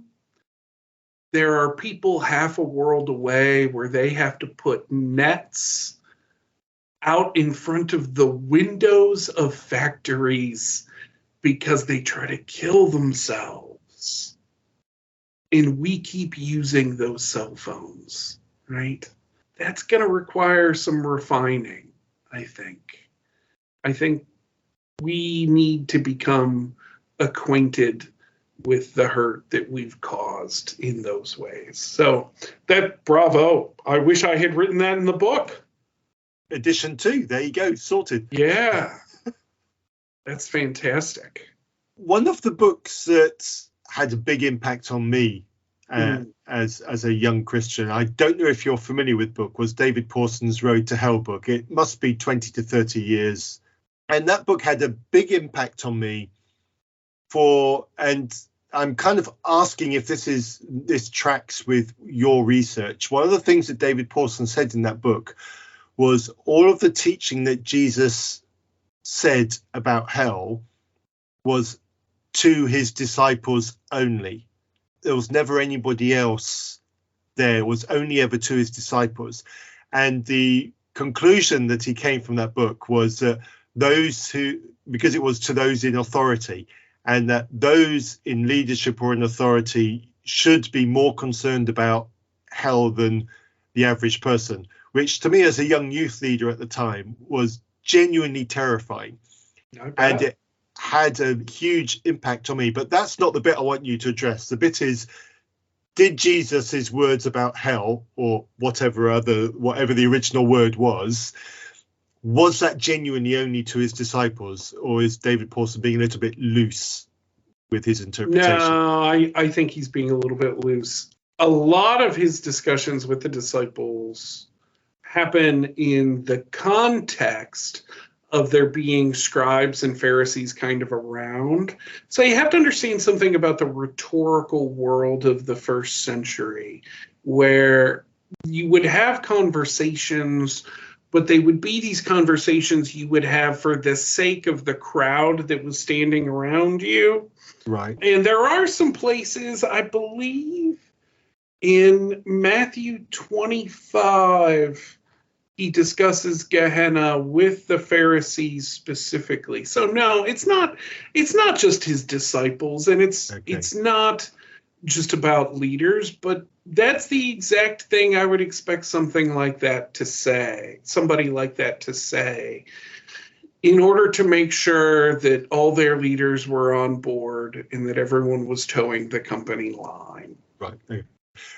I mean, it was a long time ago. It could be I've misremembered, but... You didn't misremember, because you mentioned him to me in your email. Yeah. And I went and saw a video of him, found a video of it, because I had never heard of the man. Right. And I found a video, and that's exactly what he was talking about on the video. Okay, all right. Okay. Yeah. Okay, well, that's a relief. I'm not senile, even if I am old. No, okay. no. All right, okay. Thank you for confirming that to me.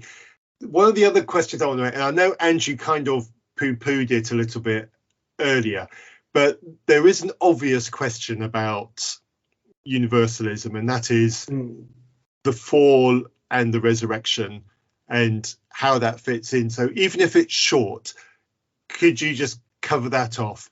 How do we marry universalism with the fall in the Garden of Eden and Jesus's crucifixion and resurrection to give us salvation from the effects of that?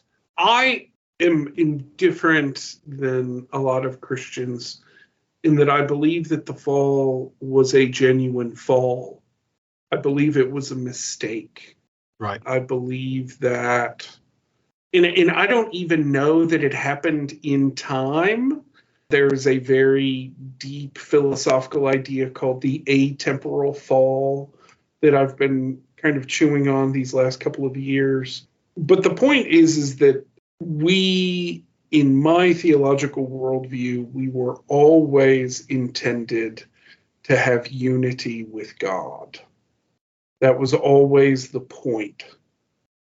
somehow that unity has been disturbed, and actions are then taken to restore it.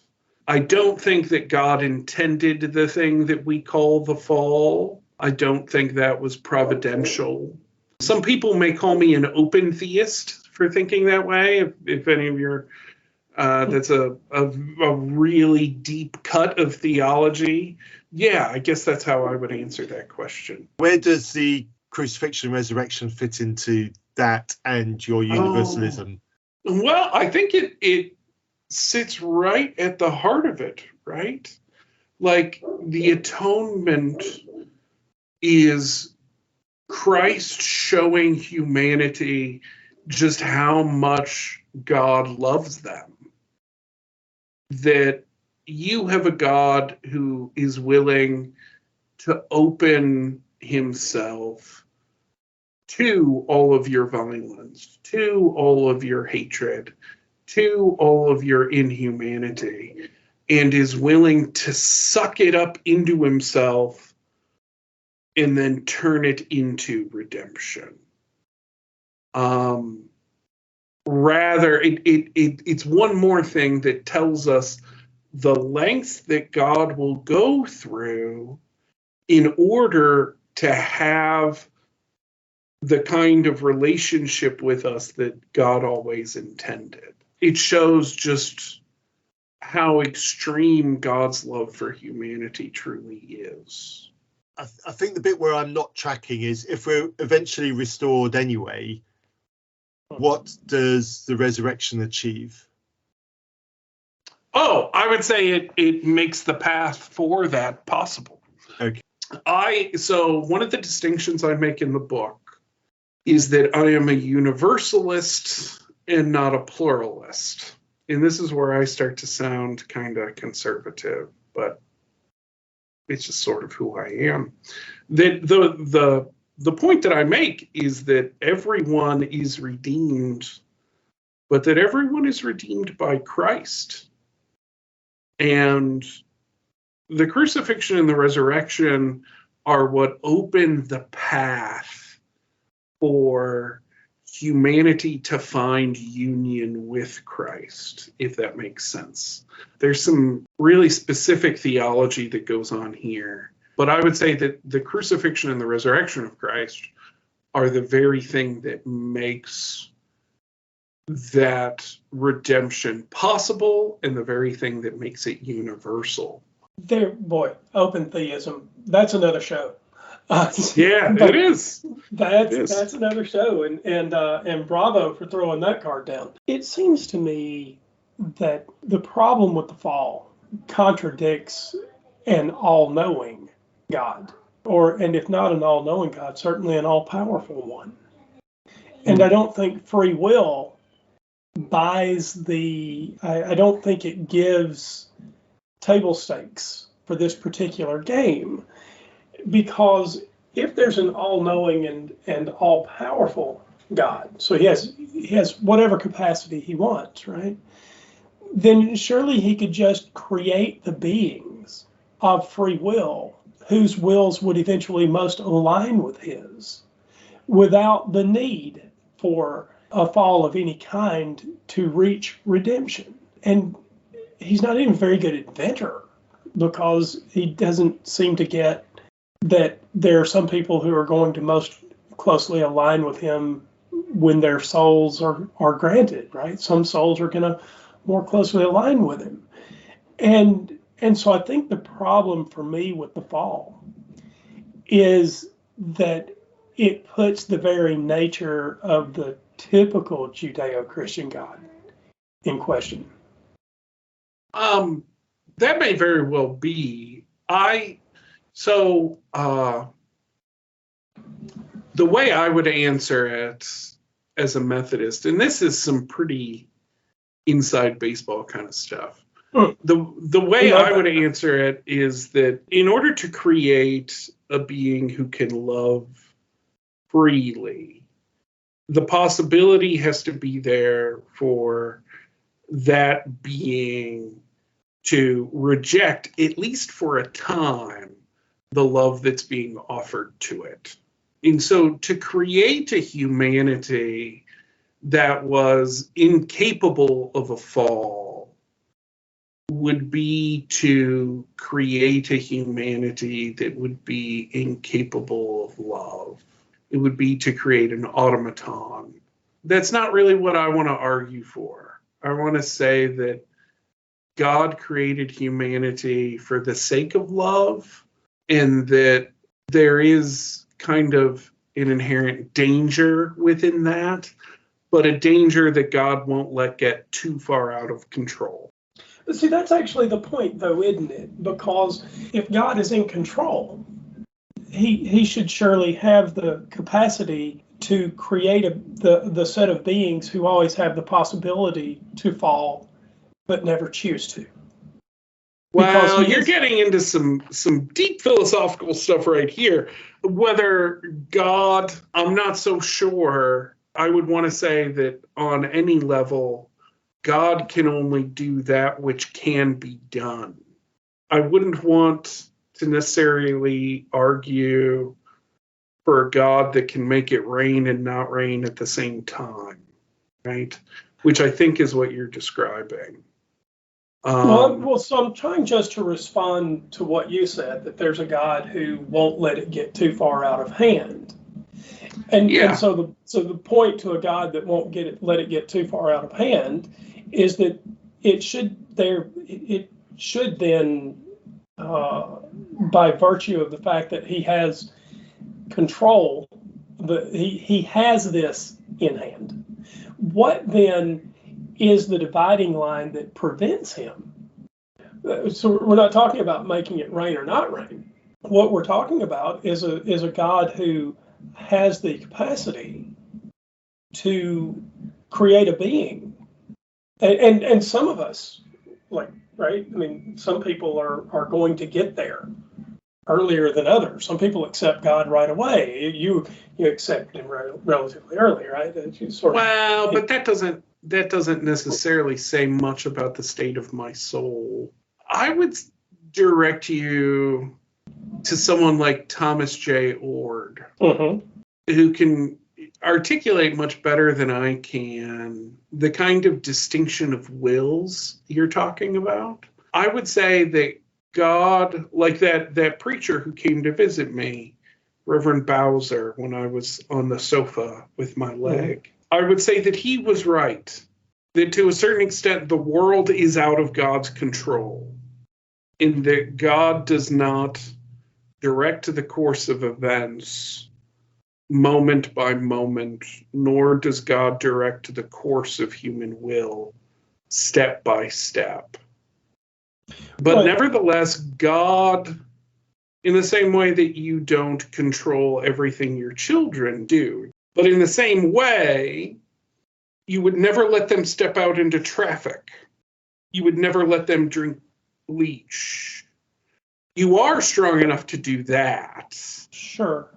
But the God then that we're talking about is one that is allowing children to step out into traffic and to drink bleach. Well, literally, yes. In my analogy, stepping into traffic and drinking bleach were facing eternal conscious torment. Does that make sense? Yeah, no, okay, so yeah. I'm fine with that. Sorry, I appreciate the correction. So I think that the question of God's capacity then boils down to sort of the urethro dilemma, doesn't it? Because what we're talking about now is a God who can only do things that can be done, which suggests that there is a nature outside of God that has some eminent domain over what he can do, which is which is part and parcel of the urethro dilemma. That is an accurate representation of that. I'm not sure that I have a lot to add to that conversation.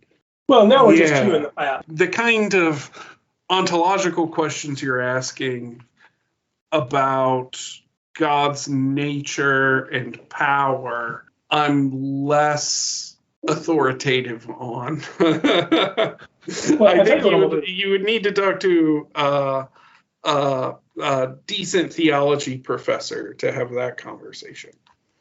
I did like your sheep and goats reframing because it was different to what I was used to. It was different to what I'd been taught.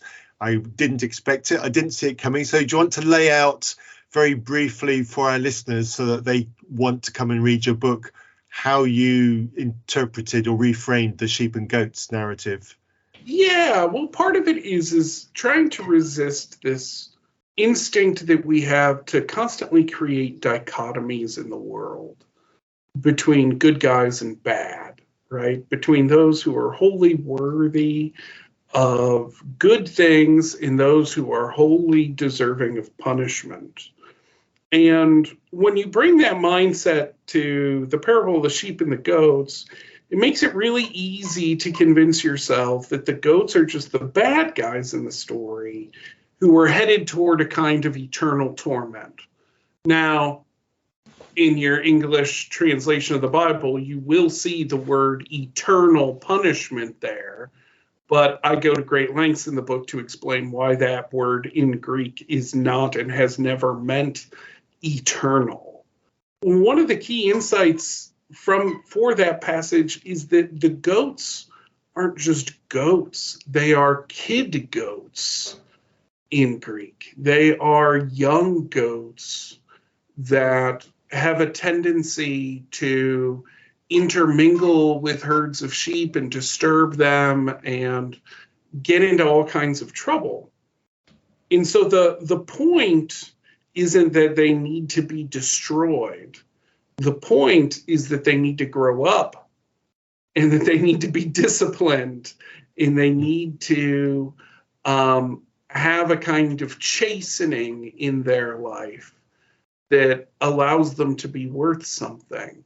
I think that's closer to what Jesus was trying to talk about in that parable. We actually just talked about it in church a couple weeks ago in the lectionary. Is there an English translation that correctly identifies them as kid goats? The only one that I know of is written by David Bentley Hart, who is kind of the king of universalism in the English-speaking world right now.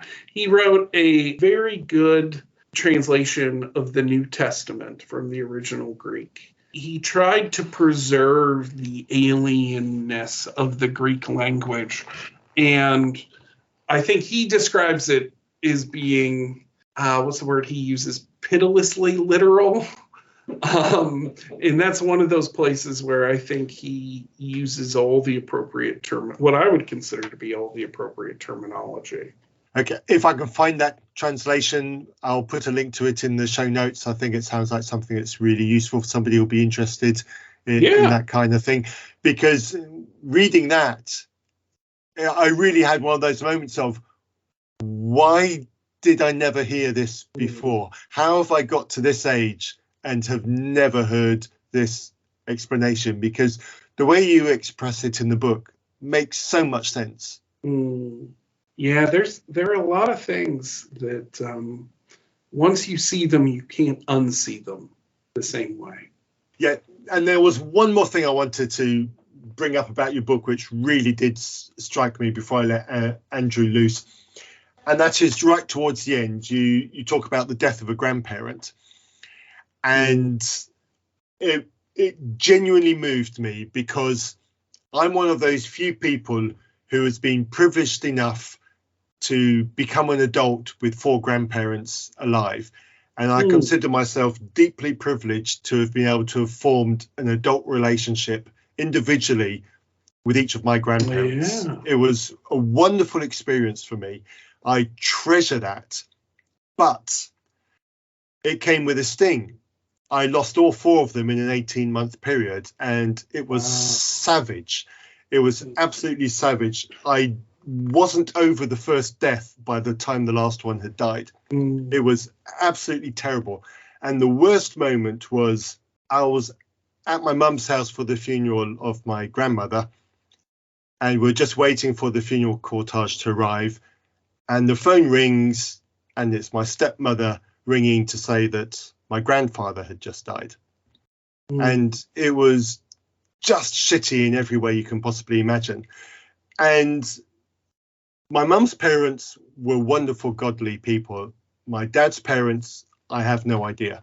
I have no idea what any kind of religious conviction they have. I never saw them go to church. I never saw them in their Sunday best. I never had a conversation with them about Christianity or the Bible.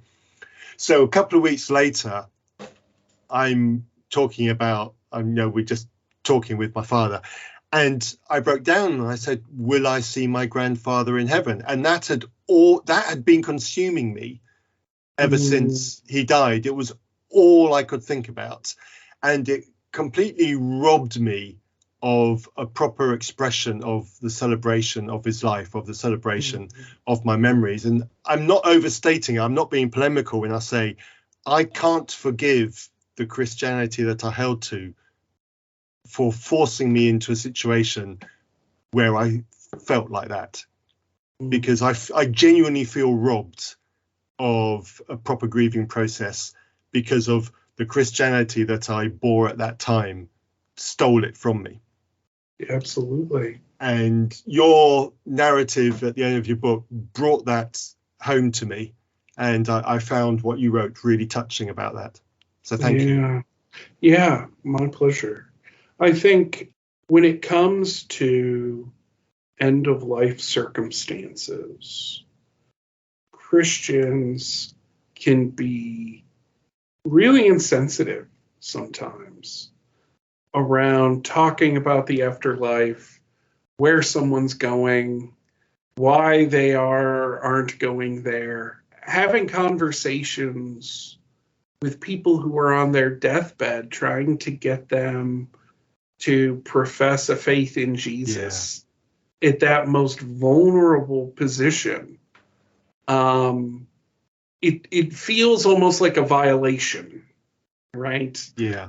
I think I only came to that conclusion because I have been fortunate enough to be at the bedside of so many dying people. And I say fortunate because I can tell you it is a place of grace. I have seen so many beautiful moments happen at the bedside of a dying person, whether it's people who are laughing together, people who are reminiscing, people who are burying old hatchets. I mean, just some beautiful things. And then to imagine just walking all over that by saying, well, did you have the talk yet? Yeah. Do we know? That's just insensitive. So one of the things that I hope this kind of universalism does for Christians is free them from that nagging question to say, okay, we've got the heaven thing figured out. Let's just be present with each other now. Let's just experience this moment with a departing loved one. Thank you, Derek. Andrew? Derek, before I talk for the last paragraph about your book and why I think Still Unbelievable listeners, regardless of what side of the fence they're on, should read it. I had a college professor, equally as conservative as I was at the time, cult member, yada, yada. And he tells this story. So the Church of Christ believes that water baptism is required prior to death for salvation. I think you probably knew that. I don't know if all the listeners do. And there's in this story that this professor tells, he's going around visiting people in the hospital, and there's a man that is in the intensive care unit, and they have been talking about his road to salvation, if you will. The Church of Christ formula is pretty. It's pretty simple here: believe, repent, confess, and be baptized, and live faithfully thereafter. It's 5 steps, and it's pretty easy. Mm-hmm. And this guy is finally convinced on his deathbed. He's in the ICU, supposedly in a hospital where the college is. And he is finally convinced that he needs to be baptized. And because he's in ICU, of course, there is no way to baptize him. I talk to medical professionals. They talk about bathtubs and various other options. And Have to be immersed, right? that's correct. That's correct. Total immersion. And of course, the doctors are not going to take someone in intensive care and allow them to be immersed, not even for a moment. They're not going to unplug them. And this professor describes leaving the intensive care unit with this man reduced to tears and begging to be baptized, and knowing that he can't be. And this professor of ours, because obviously I'm not the only one in the class, says that he is, in essence, morally certain that this gentleman is in hell. And that brings me to my last paragraph, my close. Still unbelievable, listeners. There's a thing about human memory. And the thing about human memory is this.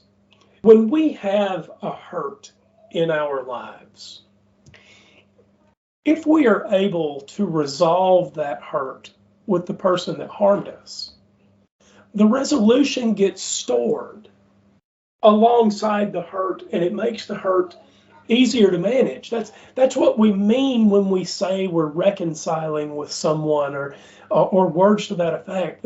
Those memories of reconciliation are stored alongside in our brains with the memory of hurt.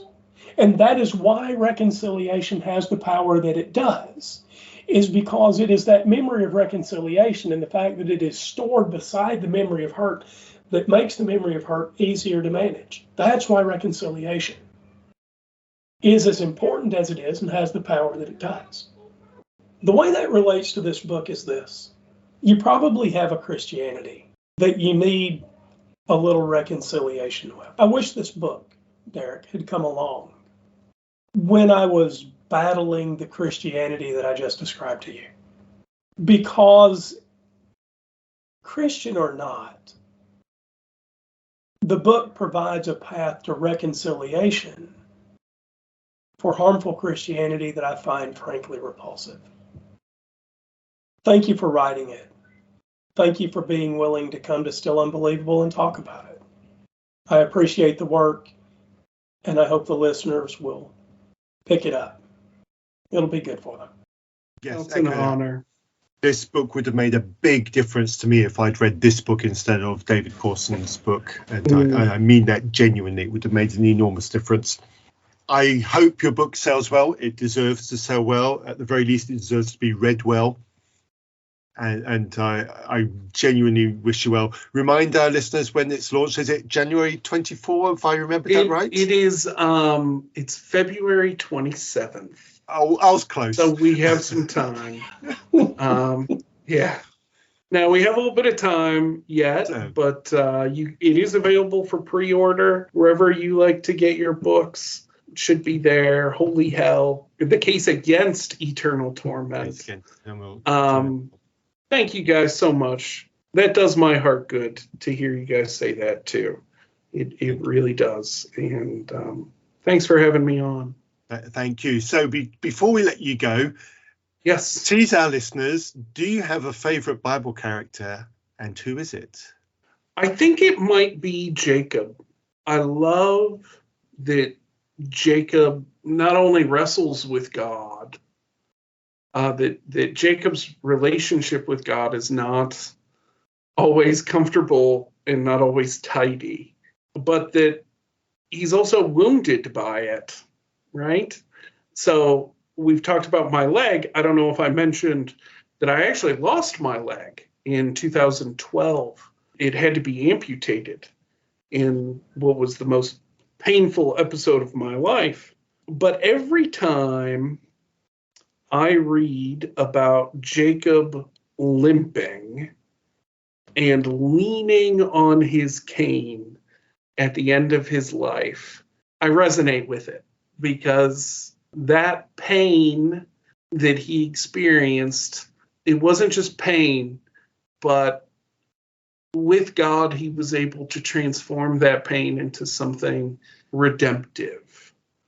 And I hope to do the same, and I hope to teach others how to do that too. Thank you for that, Derek. I think that's the first time we've had Jacob. Is that right? Does that ring a bell? Pretty sure that's right. Yeah, I'm pretty sure that's right. I get it. Thank you, Derek. I like that. Thank you once again for coming on to Still Unbelievable. I knew we would love this conversation. I'm glad it went long because listeners will enjoy it more as well. This episode will be out in the new year, 2024. Happy New Year, everybody. The book will be out next month, February 27. Link in the show notes. And until next time, be reasonable.